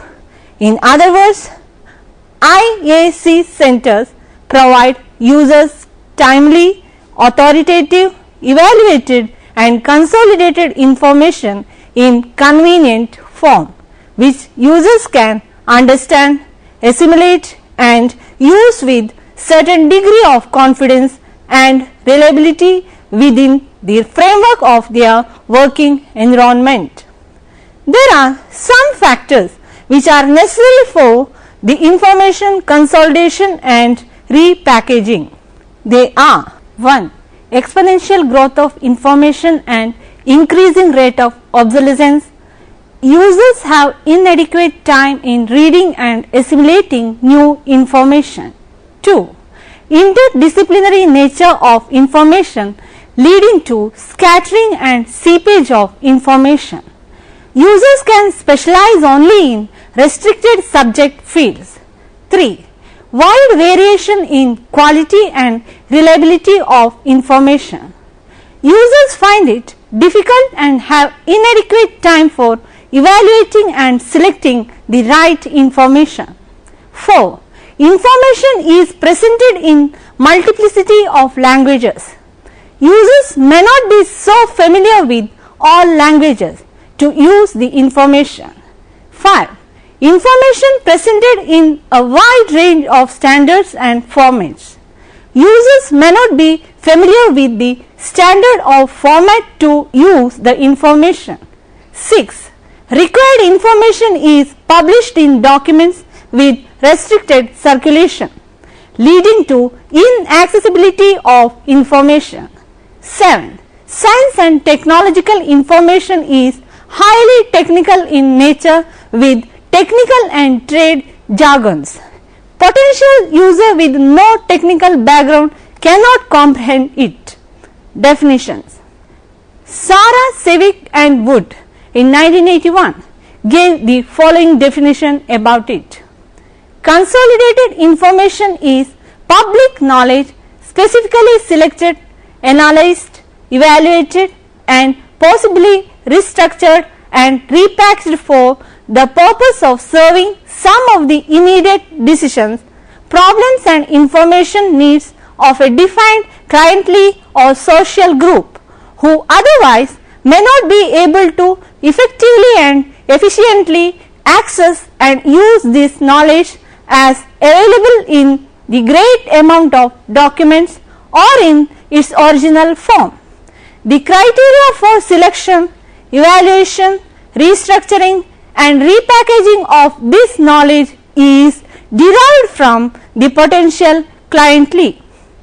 UNESCO Symposium on Information Analysis and Consolidation held in Colombo, Sri Lanka 12 to 15 September 1978 gave the following definition. Information consolidation activities are used to define the responsibilities exercised by individuals, departments or organizations for evaluating and compressing relevant documents in order to provide definite user groups with reliable and concise new body of knowledge. Individual or group performing the information consolidation activity would each constitute an information consolidation unit. Objective of information consolidation. The basic objectives of information consolidation are to increase the effectiveness of information transfer to the target, that is the audience, to widen the circle of the population of potential users, particularly by fulfilling specific information needs for evaluated and synthesized information, and to encourage more intensive use of information in wide range of developmental activities. Uses of consolidated and repackaged information. Different types of user groups are there. They can be categorized into the following 6 groups. 1. Scientists, engineers and professionals engaged in R&D activities, manufacturing, health services, planning, education, etc. 2. Managers, business people engaged in small and large businesses, commerce, marketing, etc. 3. Policy and decision makers in government. 4. Technicians, supervisors and para-professionals. 5. Communicators such as extension workers and services, teachers, local leaders in adopting new technology or practices. 6. Agricultural and industrial workers from rural and urban population. Process in information analysis and consolidation. The following are the different processes of information consolidation. 1. Identifying user and user's needs. User constitute the most important element in all information consolidation activities, and perfect understanding of user's needs is a prerequisite for any successful IAC product. As a matter of fact, it is now well recognized that information systems and services fail if users' needs are not taken into account while designing these services. There are several methods available for user studies. Each method has some plus points and some limitations. It is observed that the centers which make detailed plan for user studies carefully and carry out the studies accordingly bring out the successful IAC product. The plan consists of following steps. 1. Surveying the previous studies and literature in general to know about all aspects of user studies. 2. Statement of the objectives of the study. 3. Determining the variable to be studied and models to be followed. 4. Selecting sample of the population to be studied. 5. Determining the method for collection of data such as surveying through questionnaire or interview, observation, analysis of previous records or experiments, etc. 6. Determining the method of data analysis. 7th. Determining the ways of presentation and utilization of results. 2. Selection of relevant information sources. Based on the information needs of the user, relevant information sources are selected. Information sources can be categorized into 1. Documentary sources, 2. Institutional sources, 3. Human sources, and 4th. Digital resources. Documentary sources are primary, secondary and tertiary sources. While primary and secondary sources contain information on a subject, tertiary sources are used as an aid for selection of primary, secondary, institutional as well as human sources. Among documentary sources, advanced treatises from reputed institutions or publishers, primary peer-reviewed periodicals, ad hoc bibliographies, indexing and abstracting periodicals on the subject concerned, annual reviews or advances in particular subject series from reputed publishers should be selected for consolidation purposes. Publications like research reports, conference proceedings, etc. of the institutions actively engaged in research in that subject area should also be considered among the selection of sources. There is a wide range of digital information resources such as e-books, e-journals, databases, etc.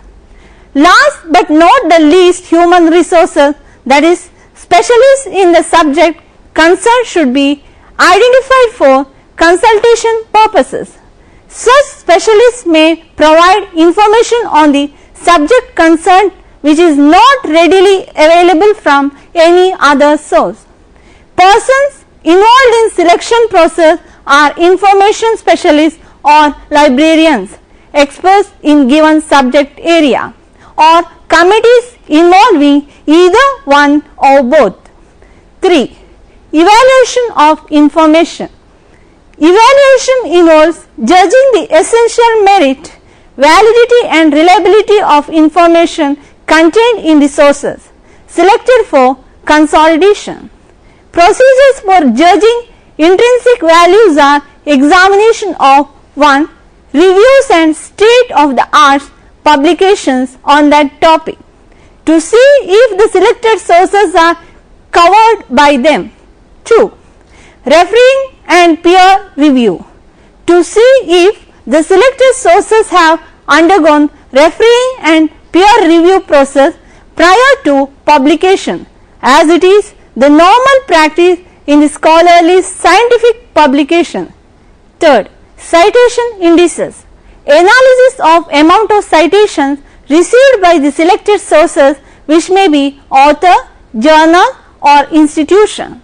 The above mentioned procedure can also be used for selection of relevant material for IAC product. Data provided by the given sources also should be examined for its validity and reliability.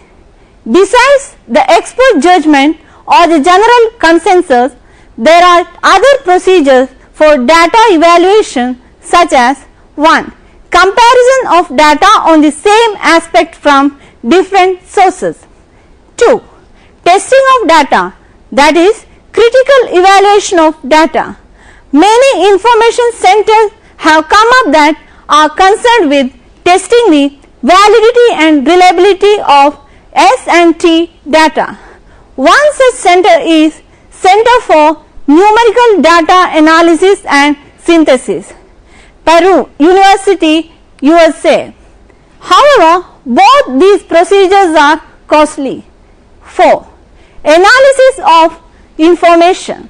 Analysis of information involves following steps. 1. Study of total contents of the selected document or set of documents. 2. Identification and extraction of the most relevant information conveyed by them. 3. Assessment and verification of extracted information. 4. Selection of a scheme for organizing and systematizing information. 5. Sorting of extracted information into heading and subheading according to the table of contents, classification scheme, typology for the subject or mission. 5. Restructuring and repackaging. This is the very important step in the information dissemination. It is the process of rearrangement of physical media in which information has been presented and the content in which form it is presented, which is tailored to the requirements of a specific user. In other words, repackaging of information refers to the presentation of information in more understandable, readable, acceptable and usable forms. Different types of repackaged information products are available. Let's check some of the most common among them. 1. New letters and new announcements. 2. Pamphlets, brochures and question and answer sheets. 3. Monographs and technical reports. 4. Critical reviews, state-of-the-art report and handbook. 5. Technical guidebooks, how to use books. 6. Operations and maintenance manual, specifications and standards. 7. Recurring summaries of the advance in a topic, short textbooks. 8. Market report and industry research reports. 9. Statistical reports. 10. Radio or TV shows. 11. Comic strips. 12. Wall posters. 13. Lectures and tutorials. 14. Demonstrations and exhibitions. 15. Pre-recorded telephone message. 16. Video newsletter. 17. Audio visual presentation. 18. SMS and MMS. 19. Email. 6. Dissemination and communication. The work of IAC Center will be completed only after the dissemination through appropriate channels to the target audience and its effective utilization by the user form the integral part of the whole information consolidation process. The important channels for communication are: 1. Interpersonal delivery. The product is delivered personally to the users either on request or in anticipation of demand. 2. Group personal delivery. The product is delivered to a whole group of users in a meeting or through a demonstration. 3rd. Strategic placement. The product is placed in locations frequently visited by the users to take notice of the pick it up and thereon. 4. Local depositories. The product is disseminated through local information centers and libraries. 5.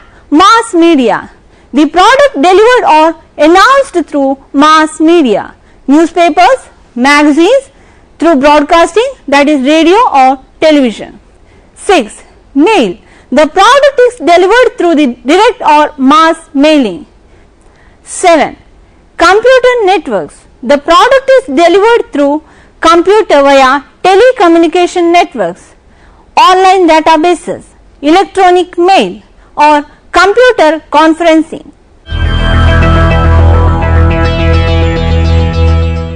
Now let's familiar with some of the leading information analysis center in our country. National Institute of Science Communication and Information Resources, that is NISCAR. NISCAR, National Institute of Science Communication and Information Resource, came into existence on 30th September 2002 with the merger of National Institute of Science Communication, that is NISCOM, and Indian National Scientific Documentation Center, INSDOC. Both NISCOM and INSDOC, the two premier institutes of the Council of Scientific and Industrial Research, that is CSIR, were devoted to dissemination and documentation of S&T information. NISCAR is providing information services at the national level. The center publishes research periodicals and R&D newsletters, popular science magazines, abstract journals, state-of-the-art reports on specialized subjects and popular science books. Some of the examples are as follows: research of peer-reviewed periodicals, 17 in number in different areas of S&T and information science. Abstracting periodicals: 1. Indian Science Abstracts, fortnightly. 2. Medicinal and aromatic plant abstracts, bi-monthly. R&D newsletter: 1. CSIR newsletter, fortnightly in English. 2. CSIR Samachar, monthly in Hindi. Popular science periodicals: 1. Science Reporter, monthly in English. 2. Vigyan Pragati, monthly in Hindi. Science Ki Duniya, quarterly in Urdu. Wealth of India, a raw material series, there is 11 volumes, 1 supplement. B. Industrial product series, there is 9 volumes. Wealth of India is, in true sense, information analysis and consolidation product. It is an encyclopedia on India's raw material resources covering plants, animals and minerals. Each resource profile is a monographic representation beginning with correct nomenclature. The known names in vernacular gives brief description of areas of distribution in India, broad parameters of cultivation in case of plants, pathological problems in case of plants and animals, chemical constituents, products, utilization, production, consumption in case of minerals and trade details. Bharat Ki Sampada, an encyclopedia in Hindi on Indian raw materials based on flora, fauna and minerals. Publication is in 17 volumes and 2 supplements. State-of-the-art publications. Published over 20 state-of-the-art publications on specialized subjects such as advances in nanoscience and nanotechnology, and some popular series like Mango in India, Groundnut in India, Citrus in India, Useful Plants in India. Indian Council of Agricultural Research, ICAR.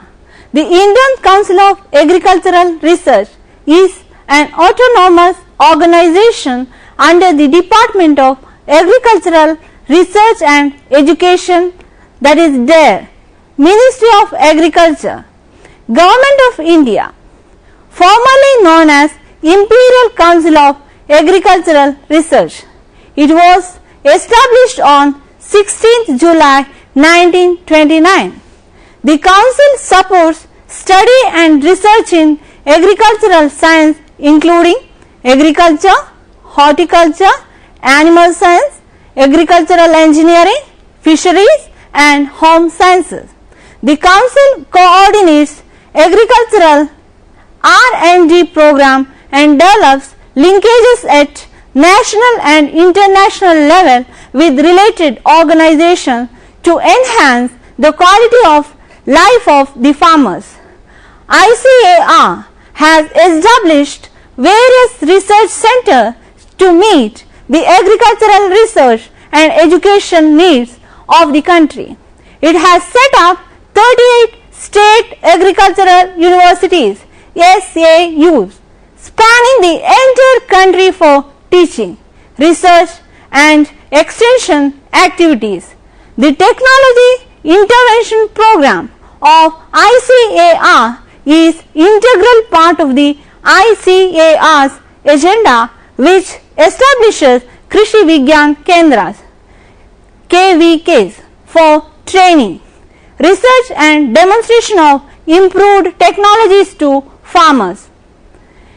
Agricultural Extension Division of ICAR has a mandate to take the technology developed at various agricultural research center to the people at grassroots level, that is farmers. For that it provides 1. Vocational training to the farmers. 2. Train extension personnel to update their knowledge and skill. 3. Provides single window delivery system of technology, products, services and information through Agricultural Technology Information Center. And 4. Through Institute Village Linkage Program. ICAR brings out following publications: Indian Journal of Animal Sciences monthly, Indian Journal of Agricultural Sciences monthly, Indian Horticulture quarterly, Indian Farming monthly in English, Fal Fool quarterly in Hindi, Kheti monthly in Hindi, ICAR News monthly, ICAR Reporter quarterly, Handbook of Agriculture, Handbook of Animal Husbandry, Handbook of Horticulture, Handbook of Plant Tissue Culture, Handbook of Rock Gardening on the Hill, etc. Let me summarize this session.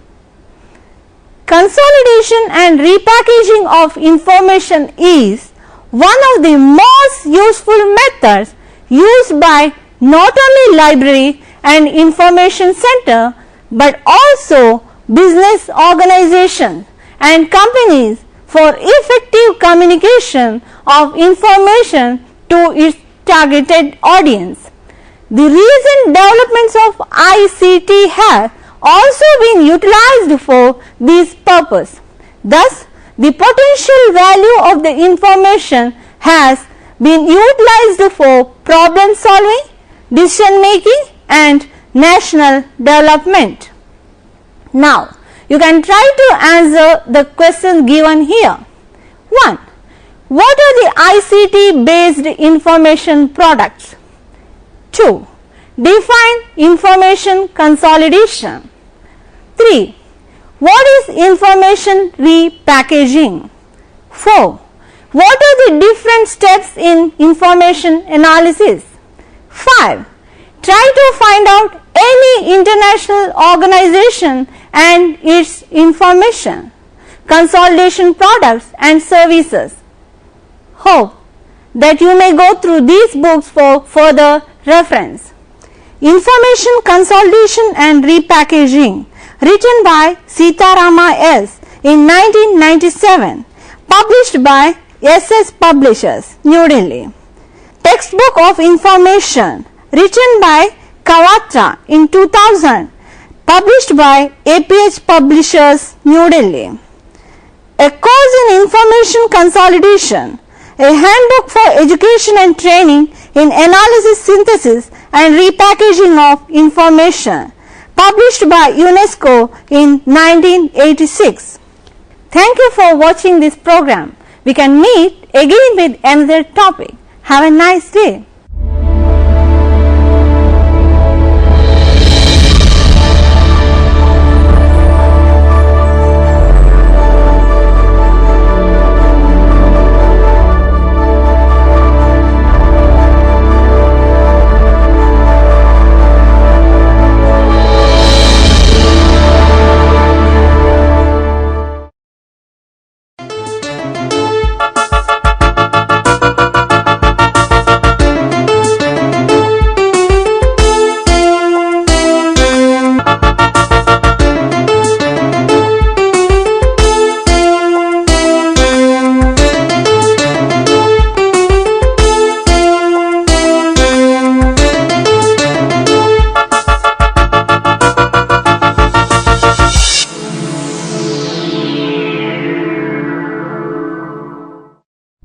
Welcome to Interface. Today we have Professor Rudrajyoti Pallit from Tata Institute of Fundamental Research, Mumbai with us. Welcome to this program. Thank you, Vinod. Pallit is one of the active collaborators of the FAIR project in India, and can you tell us briefly about the FAIR project to us? Yeah. So, FAIR stands for Facility for Antiproton and Ion Research. It's one of the mega science projects in Europe, and it will come online in 2020, and it's a international collaboration between different research institutes and universities across the world. It has one very powerful accelerator which will provide exotic isotopes and antiprotons for basic research. It has 4 science pillars. One is nuclear structure and reactions for astrophysics experiments. This is called New Star experiment. The other one is compressed baryonic matter research. The third one is PANDA experiments, which is for proton and antiproton research. The fourth one is APPA experiment. It is an experiment to study atomic physics of relativistic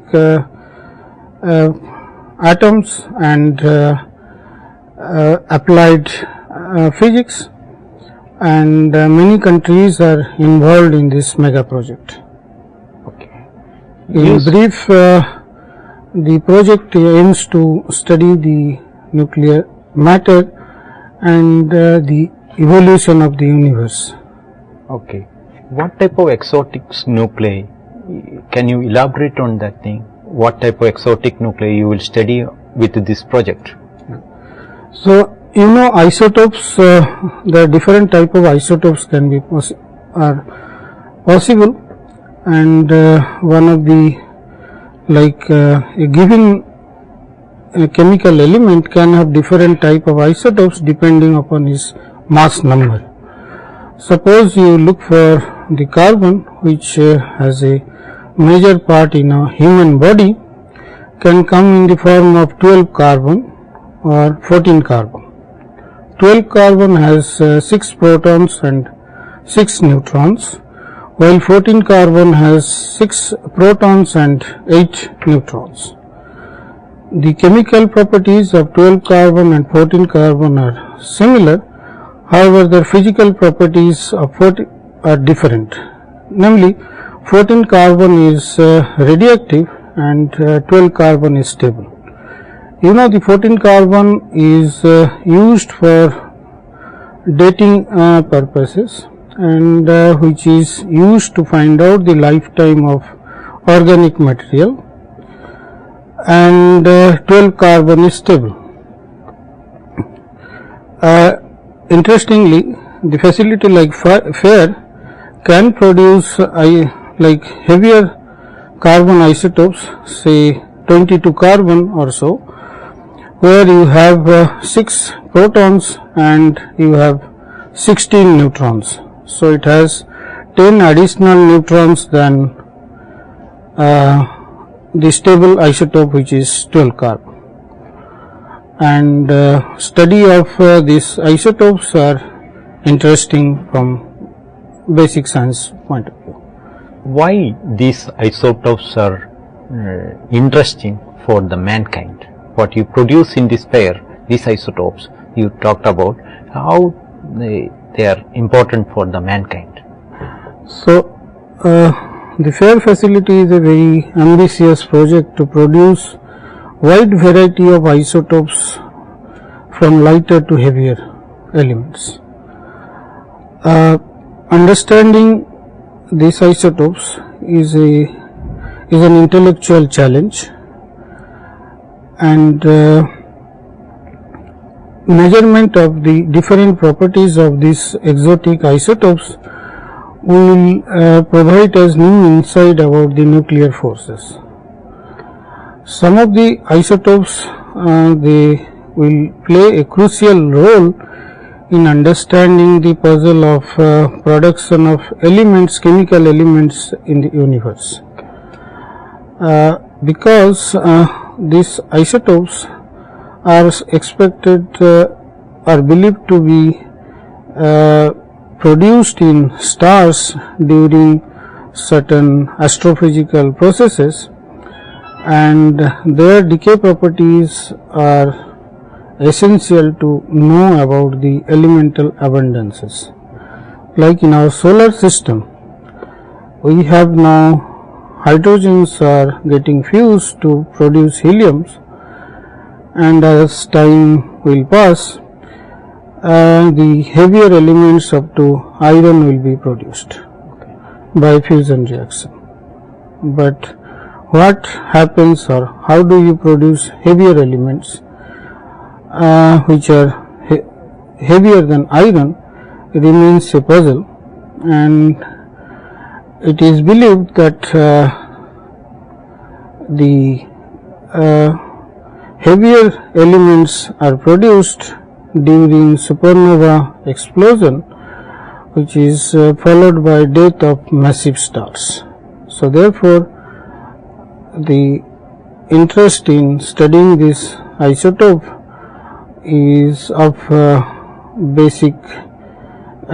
is interesting from basic research to understand the elemental abundances. Okay.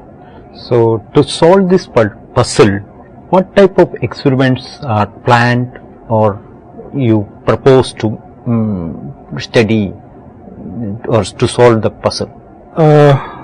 See, the experiments, as I told you, that elements heavier than irons, neutron-rich isotopes of these elements, they play a role in understanding the abundance of the element in the solar system. Now you have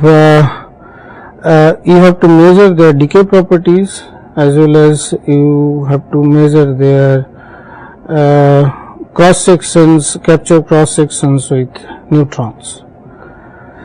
And experimentally you need to produce these isotopes which are short lived and measure their different properties using collision experiments, and then try to understand how these properties they change when you go to more and more heavier neutron rich isotopes. How do you get to measure these properties? So first of all, we need to produce these isotopes in experiment using nuclear reactions involving stable isotopes from the accelerator. Then we need to identify these isotopes. The challenge is that these isotopes, most of the isotopes are very short lived, and during that small time span you need to identify these isotopes. Then we need to do collision experiments or study their decay properties, and in that process we have to measure the light.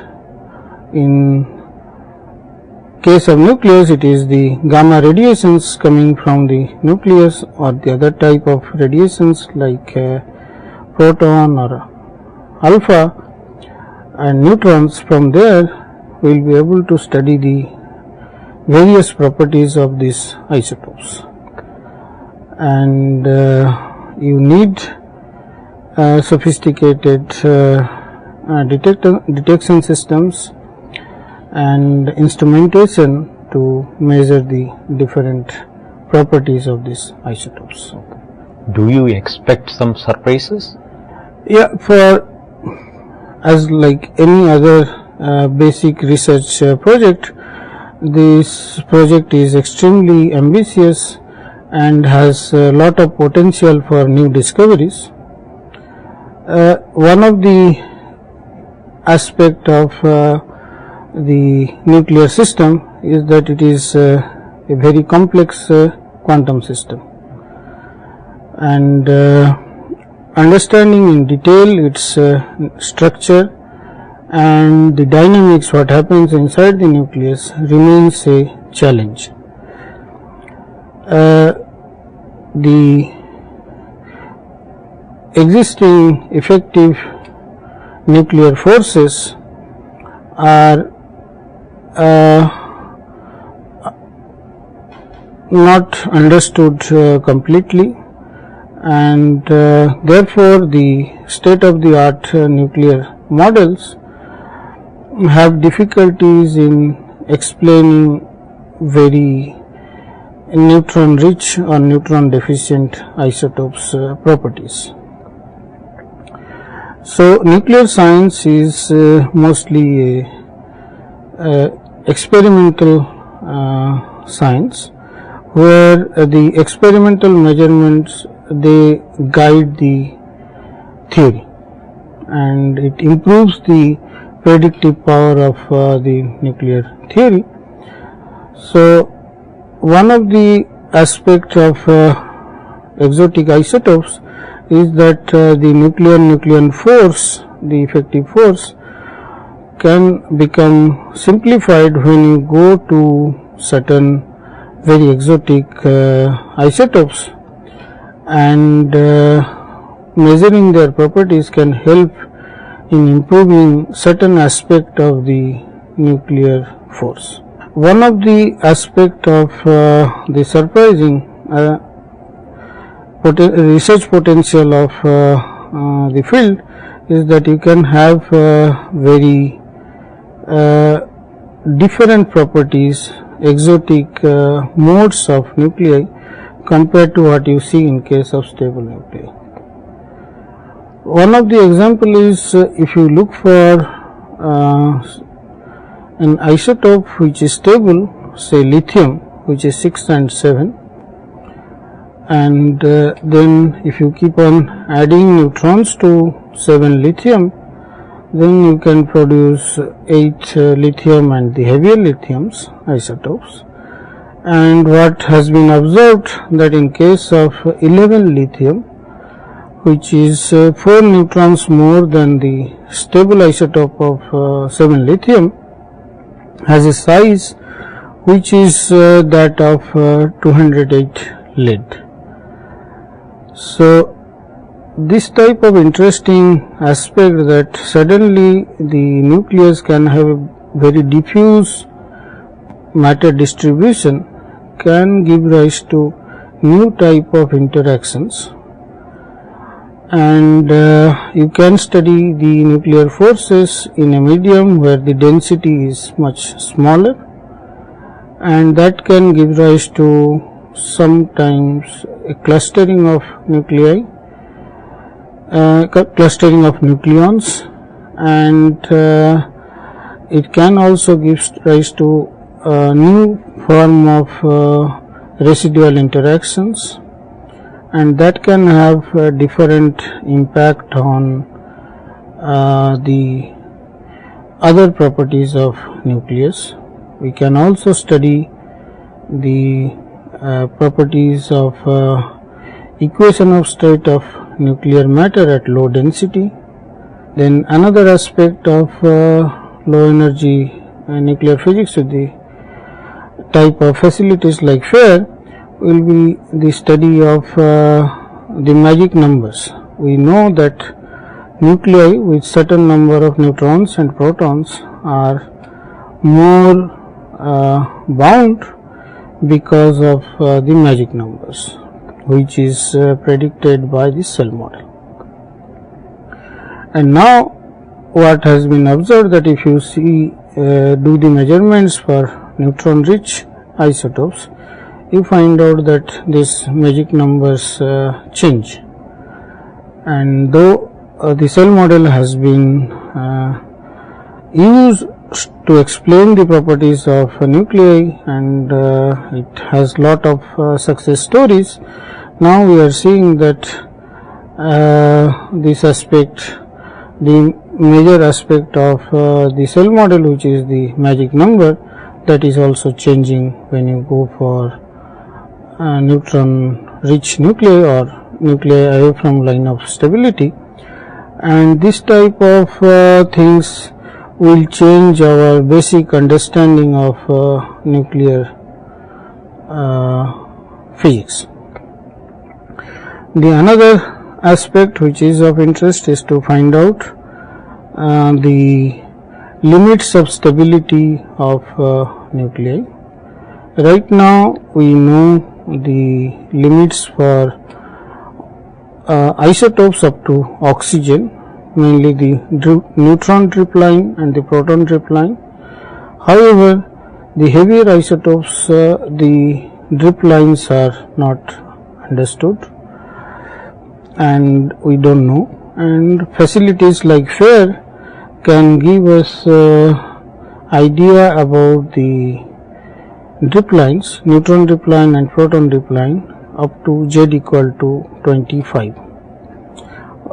So first I should also explain that what is drip line. For neutron drip line is for a given isotope is a limit at which the neutron separation energy becomes 0, and you can have for a given number of proton, you cannot keep on adding the number of neutrons. As you keep on adding the number of neutrons, the binding energy will reduce, and beyond a point the binding energy will become 0, and that defines the limit of stability for the neutron rich isotope. And the FAIR will be able to produce or will be able to help us identifying this drip line for isotopes up to Z equal to 25. Another aspect which is useful for the basic nuclear physics is the super heavy elements.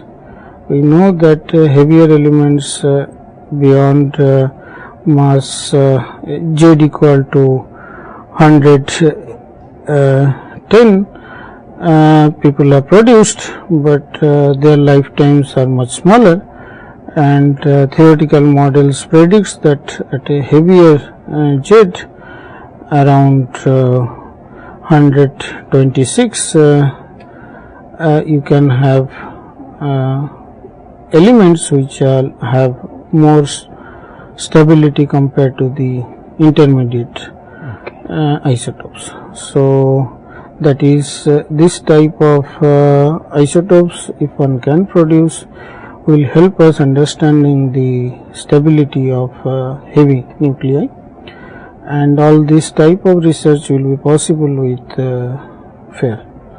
Yeah, can I ask about Indian contribution to this project? Yeah, so India is one of the major partner in the development of this FAIR facility, and India groups have contributed in development of crucial components of the accelerators, and the research groups are involved in performing experiments, designing of detectors, and testing of these detectors for this facility. There are mainly in two experiments where India is heavily involved. One is New Star experiment, the other one is CBM experiment. There are also interest in APPA and PANDA experiments from different groups. Within India, more than 20 institutes and universities are involved in the New Star experiment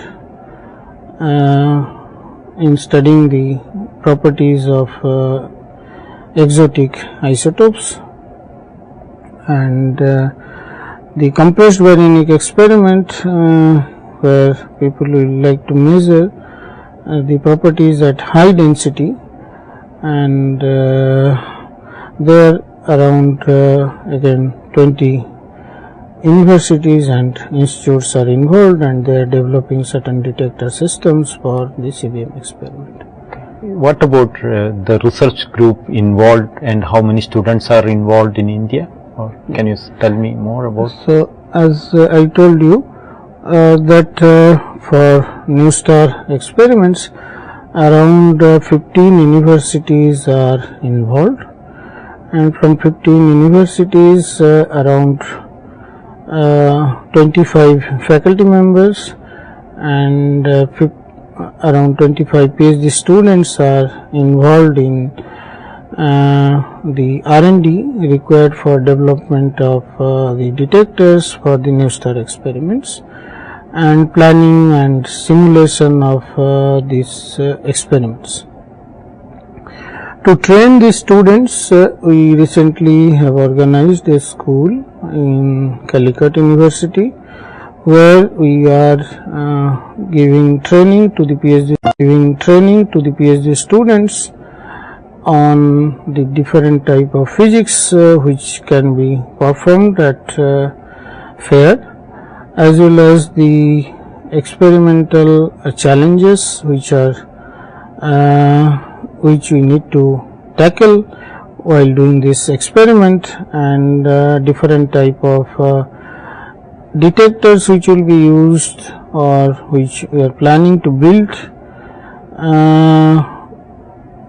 We are discussing all these issues in this school, and in the school there are faculties from Indian universities and institutes, and many students are also involved in the R&D projects which is going on in the Indian institutes related with the FAIR project, and some of them also visit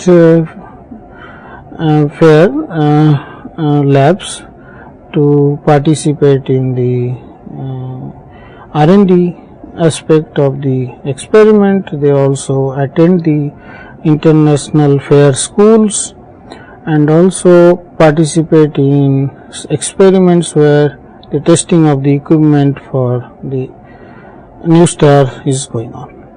So, what are the impacts of this study for the society? Yeah, actually it's the different type of experimental techniques and the detectors which are used in new star experiments, they can be like fine-tuned for different applications. One of the applications where the detectors can be used readily is for nuclear imaging. As you know that the detectors which are planned at new star experiment, they can find out the position of radioactive sources within half a millimeter resolution. Okay. So we can use this type of high resolution, high sensitive detectors for finding out the radioactive traces which is injected in the nuclear medicine, and one can do a highly improved imaging capability so that the diagnostic tools sensitivity can be improved.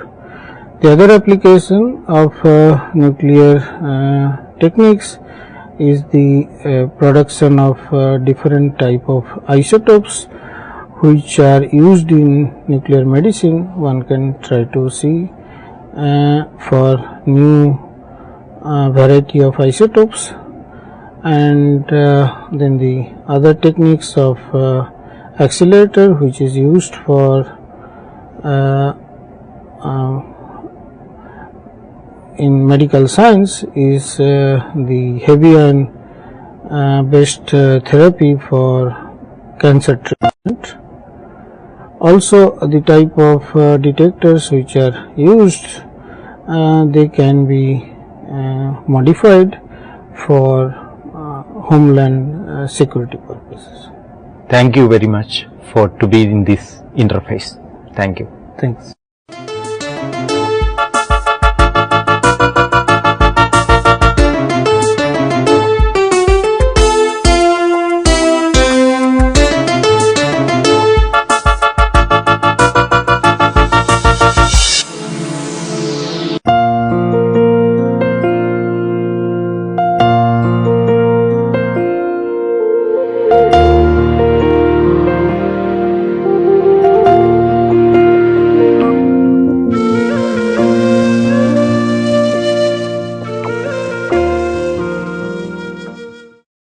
Welcome to this class on art history.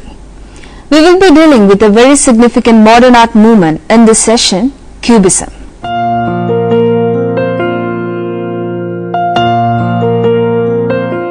Naturally, our first question will be, what is Cubism and how it has changed the course of art history?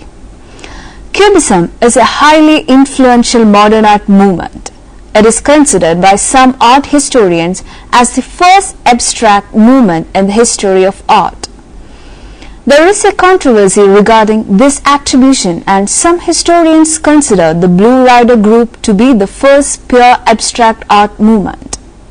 But there is no dispute about the fact that the Cubist painters created a radically new pictorial language which shifted the way how the world is represented on a flat pictorial surface. It altered the way space and time were conceived in a painting. Since Renaissance period, artists were using linear perspective to create illusionist naturalism on the picture plane.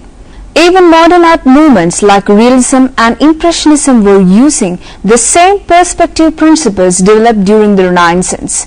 Cubism proposed a new approach to reality. It challenged the single observer position required by the linear perspective system. Later in the session, we will go deeper into how it was achieved. Cubism originated in Paris, France during early 20th century To be precise, between 1907 to 1914. As we are aware, the second half of 19th century and the beginning of 20th century were very productive in many fields including science, technology and art. Great art movements like Impressionism, Post-Impressionism and Fauvism innovated new ways of seeing. Einstein formulated his theory of relativity in 1906. Our experience of time, which is thought to be absolute, was questioned. Realms which may exist beyond third dimension were scientifically approved. Objects were taken to the laboratory, segmented and analyzed. This was also the prime period of colonization. Art and culture of colonized nations from Africa and Asia were imported to Europe. They were also analyzed and adapted. It is in this context that we should understand a Cubist artwork. The major painters of the movement were Georges Braque, Pablo Picasso and Joan Gris. There are many other painters and sculptors who contributed significantly to the movement, but it was Braque and Picasso who developed the pictorial language of Cubism and thus considered as the inventors of Cubism. Some art historians consider the painting Les Demoiselles d'Avignon, the Ladies of Avignon, to be the first Cubist artwork. The work is attributed with a date of 1907. Though many artists, friends and studio visitors have seen the work being done in Picasso's studio, it was available for public viewing only at an exhibition in 1916. Many historians consider Georges Braque to have evolved the Cubist language from the formal experiments of the post-impressionist painter Cézanne. In 1907, Braque visited Picasso's studio during the creation of Les Demoiselles d'Avignon. During this period, Braque has painted numerous landscapes of L'Estaque, a harbour. Painted during the summer of 1908, Les Viaducs et L'Estaque bears stylistic similarity to Cézanne's landscape, from which Braque evolved a sound painting style. This painting was exhibited in Paris in Daniel Henry Canviller Gallery in the autumn of 1908, and the art critic Louis Vauxelles wrote in his review that Braque's painting is composed of little cubes. He was actually echoing a remark made by Matisse. Cubism as a term was adapted by the media to describe the new style of painting. The foreword to the catalogue was written by Guillaume Apollinaire, the famous poet and a friend of Braque. Cézanne's experiments with structure and form made a significant impact on both Picasso and Braque. The objects in Cézanne's works, whether it is a still life or a landscape, show a sense of solidity. But at the same time, he has abandoned the traditional method of paint layering to produce smooth blends of form. Even a round object like an apple is painted with repeated oblique strokes without blending of the color layers. He was also using multiple perspectives in a single work. Cubists freely adapted and extended the formal experiments of Cézanne. Cézanne passed away in 1906, and there were major exhibitions of his work in Paris during 1906 and 1907. Picasso and Braque visited the exhibitions, and the impact is felt in their later works. Another influence on Cubism was primitive art. The interest in primitive art was apparent even in the work of the great French Romantic painter Delacroix. It continued to be visible in the works of post-impressionists like Paul Gauguin. Fair painters, especially Matisse and Derain, were admirers of African art. They even collected African sculpture. Some parts of Africa were colonized and under the rule of France at the period, so it was only natural that the artists became familiar with the art of the continent. African sculpture used simplet form. It reduced the number of planes in the form to a minimum. Form was distorted and new forms invented to enhance symbolic meaning. Picasso adapted and integrated these elements into Cubism. Though he didn't understand the belief system and symbolism of these works, he was successful in integrating the form. The forms found in some early Cubist works were experiments based on African masks. Sculptures from the old Roman province of Iberia also had influence on Cubism form. Picasso's Les Demoiselles d'Avignon is a prime example of these influences. Cubist painters like Braque and Picasso were very successful in transforming the influences into substantial achievement. The characteristic feature of Cubist style is a deconstruction of forms into planar shapes. The forms are disassembled and then reconstructed using geometric planes. In some paintings, the fragmentation of the form is so extreme that it becomes difficult to recognize the represented subject.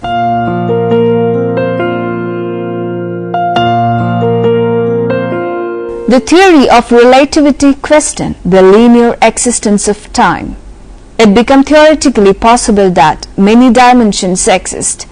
Time may be considered as another dimension. An observer is not a passive person who gazes from a single point of view, but he moves in relation to the other object.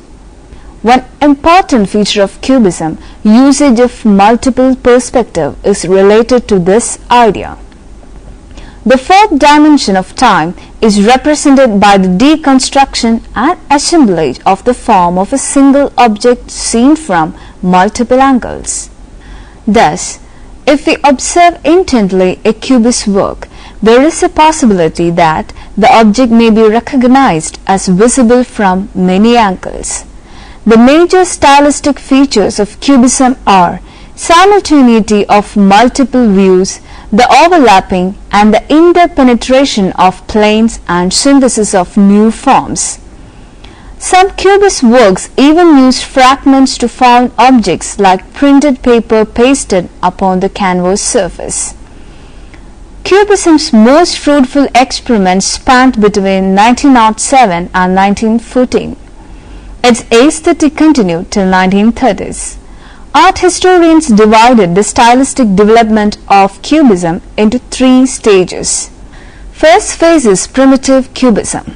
Second stage is analytical Cubism, and the third phase, synthetic Cubism. Primitive Cubism is placed around 1907 to 1908. Primitive Cubism is not fully formalistic in approach. An element of expressionistic emotion is visible in the style. It has a primitive vitality in the way form is rendered. Simplification of form is there, but rather than the division of forms to planes, a reduction towards primary forms like cube is aimed at. This is especially visible in the early landscapes of Braque. The early phase of Cubism is sometimes referred to as Cézannism.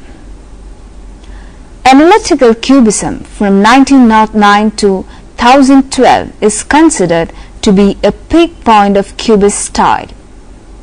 Object being represented is broken and difficult to be recognized. The image looks like broken pieces assembled together on a picture plane. Color is very limited, tending towards monochrome. Most analytical Cubist works use variations of brown and light yellow. This phase of Cubism is the easiest to visually recognize. The most complex period of analytic Cubism is described as Hermetic Cubism. It is almost impossible to reconstruct the represented object at this stage. The third phase from 2012 to 1914 was the synthetic Cubist period. During analytical Cubist period, the images become mechanical and over-stylized, thus becoming impersonal. Curved lines are avoided if possible. Synthetic Cubism was thus a reversal of aims. vibrant color schemes were used in synthetic cubist spirit. The planar division was not strictly followed. Curved lines are used freely. The emphasis shifted from scientific analysis of form to poetic usage of form. Cubist stylistic features like multiple perspective is used poetically rather than mechanically. Most importantly, a new concept of synthesis was introduced. In analytic cubist phase, the object was disassembled and reconstructed. In synthetic cubism, the image was synthesized freely. It was not a reconstruction but a synthesized structure. The sense of three-dimensional space is almost totally disappeared. In some works of synthetic cubism, Braque and Picasso used collage elements to construct the image. They pasted colored and printed paper and other material over the canvas. Texture elements are also introduced. Picasso's bowl of fruit and Braque's bottle, newspaper, pipe and glass are in synthetic style. Cubist paintings created after 1915 are categorized as belonging to late Cubism. Though there is a markable division between these phases, they sometimes overlap. Features of different phases overlap and sometimes appear in earlier or later works. The words analytic and synthetic come from Daniel Henry Canwiller's book The Rise of Cubism, published in 1920. Canwiller was an art dealer of Picasso and Braque. Because Pablo Picasso and Georges Braque were under contract with Canwiller's art gallery, they were referred as the Gallery Cubist. There were another group of cubists who exhibited in official salons and thus were referred as salon cubists. Joan Gris and Leger belonged to the second category. Portrait of Daniel Henry Canwiller, Paris Autumn-Winter in 1910. The portrait of Canwiller was painted based on a photograph Picasso had taken of his friend and dealer M. Canwiller. It also took about 20 sittings of the model. It is stated that the subject is made identifiable by the retention or introduction of keys or signs within the looser, more generalized structure of the figure. Accordionist 1911, Pablo Picasso. Compare this image with the next one. It was painted in 1906 by Picasso. Picasso's portrait of the famous art collector was begun in 1905 at the end of his Harlequin period and before he took up Cubism. One can see the influence of Iberian sculpture and African masque in this work. Gertrude Stein in 1905 to 1906, Pablo Picasso, Spanish, in 1881 to 1973, oil on canvas. Picasso says that this image of the weeping woman is based on his close collaborator Dora Maar. He claims that this is a study of how much pain can be communicated by a human face. It is the features of a specific person, Dora Maar, whom Picasso described as always weeping. This belongs to a later period in Picasso's career when he was reaching to politics and war. This painting belongs to a series of works that Picasso made in protest of Guernica's bombing.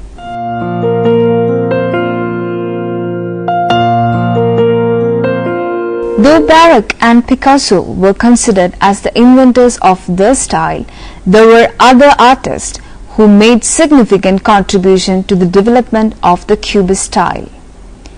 Joan Gris is one among them. He began to closely associate with Braque and Picasso during 1911. His works show a distinctive quality. I will show you an analytic cubist painting done by Joan Gris. It is a portrait of Picasso. It was painted in 1912. It is significant because this is an early cubist painting done by a painter other than Picasso or Braque. His early works are in the analytic cubist style, but after 1913 he began to develop a visual style based on synthetic cubism. He also began to explain the theory behind synthetic cubism through his writings. While comparing his style to Cézanne, he explained that Cézanne was reducing natural forms to abstraction while he is synthesizing his objects from abstraction. He used the technique of paper collage extensively. French artist Fernand Léger is credited with extending the cubist style. His painting Contrast of Forms in 1913 is considered to be an interesting cubist experiment. In the series, he uses cylindrical, cubic and planar units.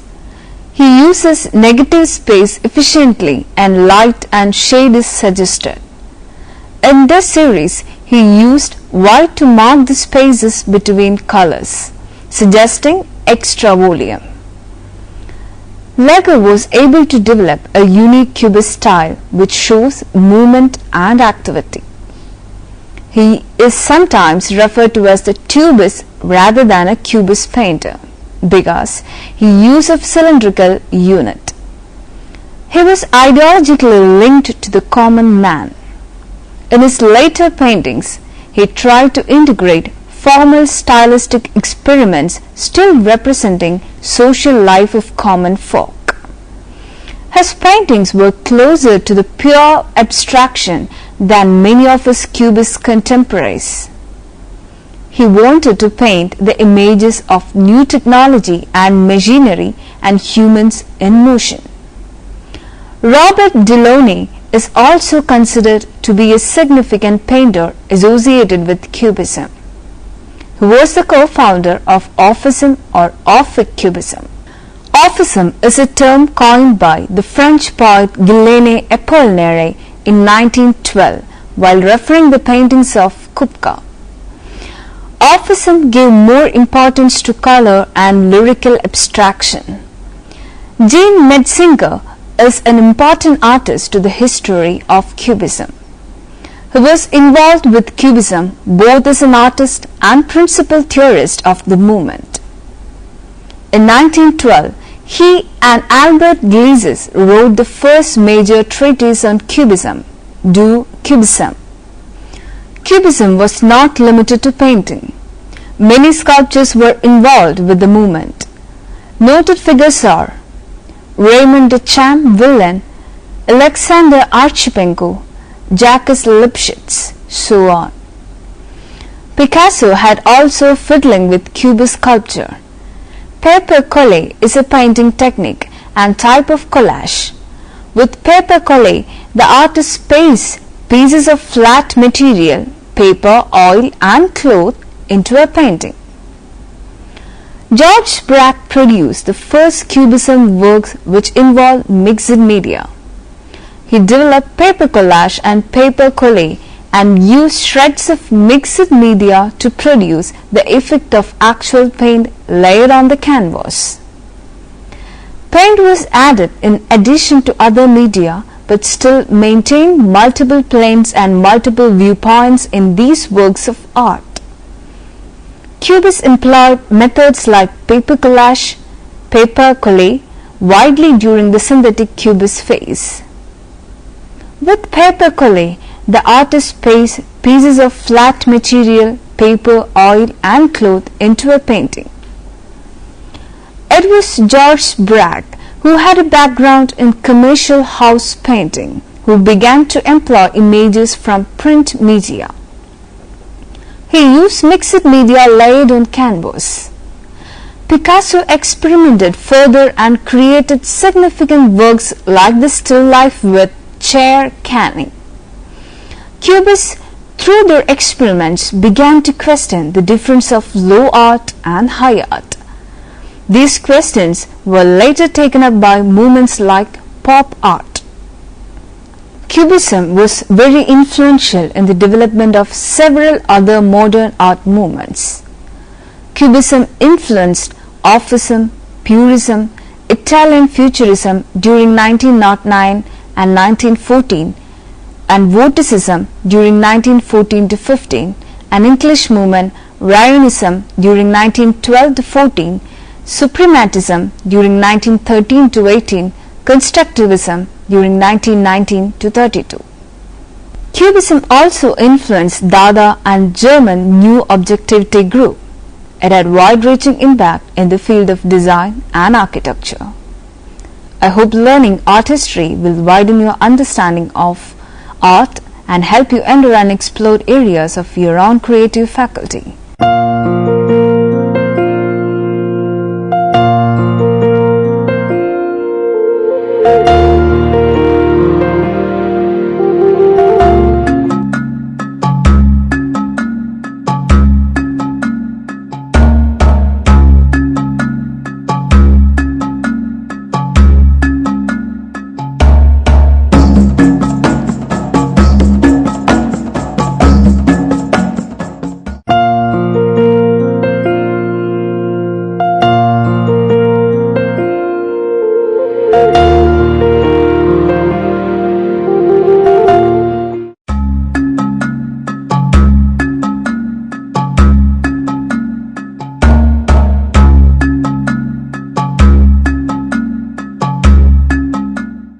It's time we conclude this session on Cubism. Bye.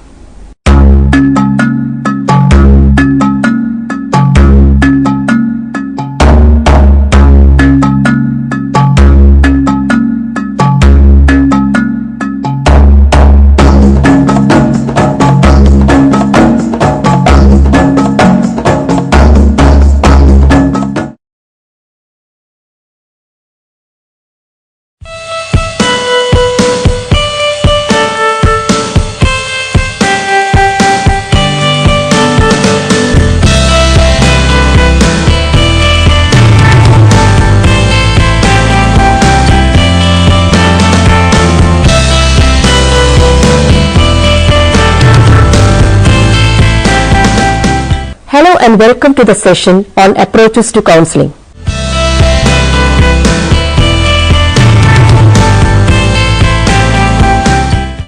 Introduction. The primary goal of counseling is to help the counselee grow toward maturity. If we follow this definition, we can see that the concept of maturity is very significant and substantial factor that plays a key role in this understanding of counseling. But what is maturity? The definition of maturity varies with the approaches to counseling. The methods and ways of achieving this goal too vary with approaches. Theories of learning and theories of personality greatly influence theories of counseling. Counseling is an in-depth psychological service which demands understanding and expertise in the area of general psychological functioning of a person to function effectively as a counselor. A trained professional possesses with him familiarity with different approaches to counseling and must follow one approach in understanding and interpreting the counseling situation. So discussion around the different available approaches is necessary to understand the complexities and limitations involved in the counseling process. This chapter tries to dwell deep into the theoretical and conceptual base of different approaches to counseling. It also tries to come up with a brief discussion around the strength and weakness of counseling. The major approaches discussed in this chapter include psychodynamic approaches, client-centered approach, and cognitive behavior approach. It also stresses the need for an eclectic approach towards counseling. Psychodynamic therapies. Psychodynamic therapies draw their conceptual resources from psychoanalysis and generally treat human psyche as a dynamic entity. Psychoanalysis is largely an outgrowth of the work of Sigmund Freud. There are many branches of psychoanalysis such as classical Freudian psychoanalysis and neo-Freudian psychoanalysis, etc. the neo-Freudian had tried to reformulate some of the foundational concepts of classic psychoanalysis. An in-depth discussion of psychoanalysis is beyond the scope of this chapter. What is attempted here is a broad outlay of the basic concepts of psychoanalysis and their importance in counseling setting. Psychoanalysis functions with a tripartite divisions of mind where id, ego and superego are present. The dynamism of mind can be attributed libidinal energy flows which have conscious and unconscious manifestation. There are two major drives in human beings: life drive eros and death drive thanatos. The individual grows up through resolving the developmental task of different psychosexual stages of development. The failures in the successful resolution of early childhood crisis or trauma can result in maladjusted behavior. So in order to understand the current behavior, one should go deep into the individual's past. In the psychoanalytic approach, behavior is explained as per the early childhood experiences and their effects on the personality. The prominence given to early childhood experiences and deep psychic mechanism make psychoanalytical approaches depth approaches. In other words, a counselor who bases his procedures on depth psychology is the one who considers responses not as they seem but rather as indications or manifestations of some inner structure of experience, a structure formed by early experience. In a counseling setup, a psychologist who wishes to follow psychoanalytical understanding of behavior will look not for direct behavior but for indirect or apparent behavior. So the techniques employed by depth psychologists too differ. They employ methods and techniques that are capable of eliciting responses that are capable of revealing unconscious impulses and motivation patterns. The most popular example would be projective techniques. These techniques use the defense mechanism of projection to understand the unconscious impulses underlying an outward behavior. In this technique, a series of vague stimuli are presented to elicit responses and it is later analyzed. Rorschach in blot test and MMPI, Minnesota Multiphasic Personality Inventory, are examples of projective techniques and they are used extensively in counseling situations. The proponents of depth psychology focus their attention upon observation and analysis of not of overt behavior but of factors that are assumed to be underlying this behavior. This view has contributed significantly to look at human behavior as inherently uncanny. Through breaking down the barriers of normal and abnormal behaviors, this view helps the therapist from not using debilitating labels and pathologizing language in the counseling setup. Psychoanalytical concepts are foundational in any counseling situation and they exert long-lasting influence too. Client-centered therapy. Client-centered therapy is born out of humanistic impulse within psychology. Humanistic psychology comes into existence as a response to two dominant streams within psychology, namely psychoanalysis and behaviorism. Humanistic psychology argues that psychoanalytic view of human beings is faulty for its excessive attention on the pathological and abnormal behavior. Psychoanalysis is also critiqued for its overemphasis on early childhood experiences. Humanistic psychology treats this as a deterministic view of humans where the opportunity for growth is so limited. Behaviorism, on the other hand, places a great emphasis on the environment. In behaviorism, the attempt is to explain human behavior in terms of stimulus-response chains. It does not give space to inner mechanism or indirect motivation as in psychoanalysis. Humanistic psychology came into existence as an attempt to find a middle path to both these strands of theories. The main proponents of humanistic psychology are Carl Rogers and Abraham Maslow. Maslow's hierarchy of needs and self-actualization principle, along with Rogers' non-directive therapy, gave humanistic psychology a comprehensive theoretical framework. Client-centered therapy is treated as non-directive therapy. This therapy insists upon the full expression of the individual. Such an approach, by its very nature, assumes that the person with problems is genuinely seeking way to help himself. Here the primary obligation of the counselor is to augment means for this self-help. The counselor is a facilitating agent or a catalyst causing a change on the part of the client but not entering into this change in the orthodox counseling sense. According to Rogers, the counselor proceeds on the belief that the person he is attempting to help is basically responsible for himself and further is willing to accept this responsibility. One of 6 conditions of counseling in this scheme is that the counselor should rely upon the drive of the client to be mature, productive, independent and well adjusted and not upon his own powers of therapy. Counselor must be able to enter into an intensely personal and subjective relationship with the client. The counselor should be able to appreciate client's worth and empathize with him. Client-centered therapy assumes that individual, no matter how maladjusted he may become, possesses a strong drive to become mature and socially adjusted. As per this view, human beings are equilibrium-seeking creatures who are in an environment of chaos. Another feature of this technique is that the counselor is obliged to set up a warm and permissive atmosphere in which the individual is made to feel free to bring out any of these problems which have upset him.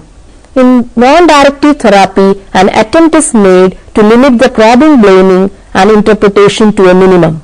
The counselor does not lead the client's conversation in any direction.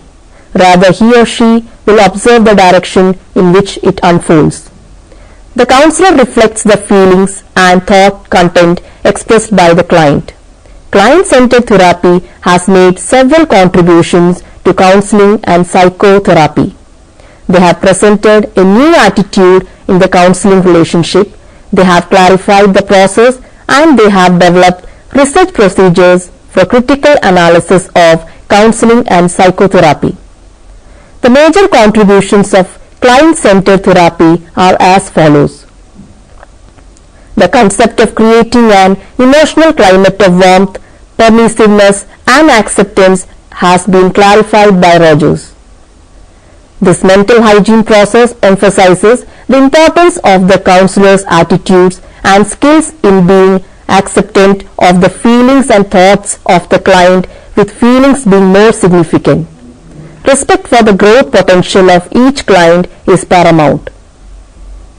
The process of learning as modification of behavior has been better described by Rogers. The client usually expresses negative responses, and when he finds them as negative and accepts them as negative, he moves to ambivalence and then positive in attitude and planning for a more mature pattern of living. Rogers also is the pioneer in phonographically recording the counseling interview. This and other devices have brought scientific devices into the art of counseling. In other words, they have extended the repertoire of techniques and tools available for clinical inquiry. Clinical counseling. In contrast to non-directive approach of client-centered therapy, the clinical counseling methods are directive in nature. They are also called trait and factor-centered approach. As per this approach, there are 6 steps in the counseling process. They are: analysis of data concerning counseling. To collect this data, this approach uses many devices such as structured interviews and other tools. The attempt will be to collect maximum amount of information regarding the client or the counselee in a single interaction. Synthesizing the data so as to reveal strength and weakness of the personality.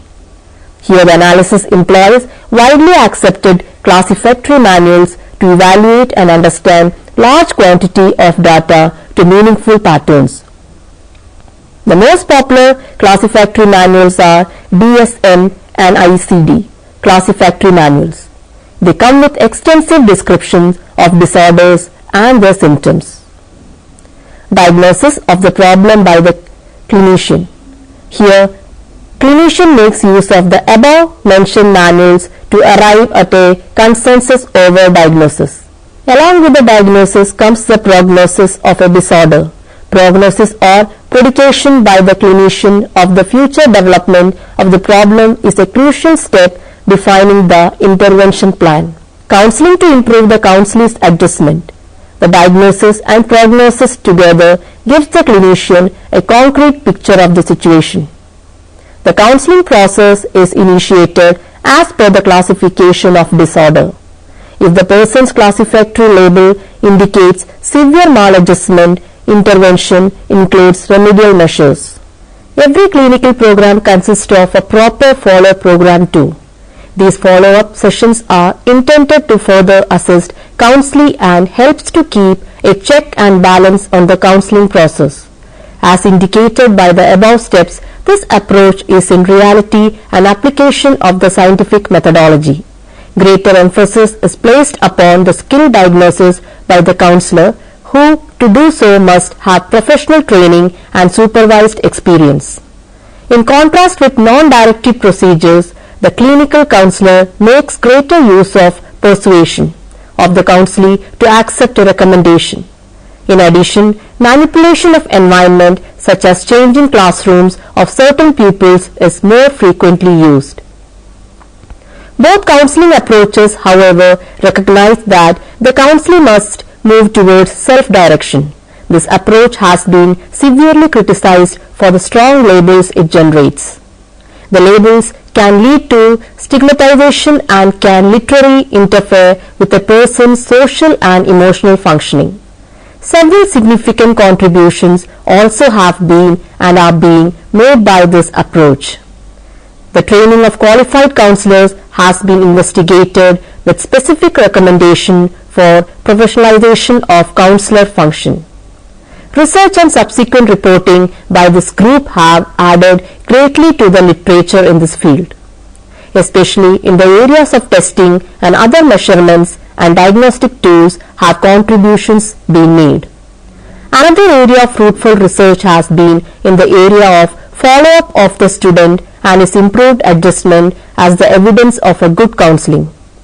A basic approach to traditional educational vocational planning and adjustment has been laid, the parts of which other approach have used as points of agreement or as points of departure.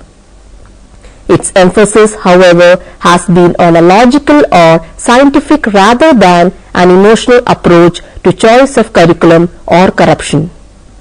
An eclectic approach to counseling. The initial controversy in the field of counseling has been over the efficacy of directive and non-directive approaches.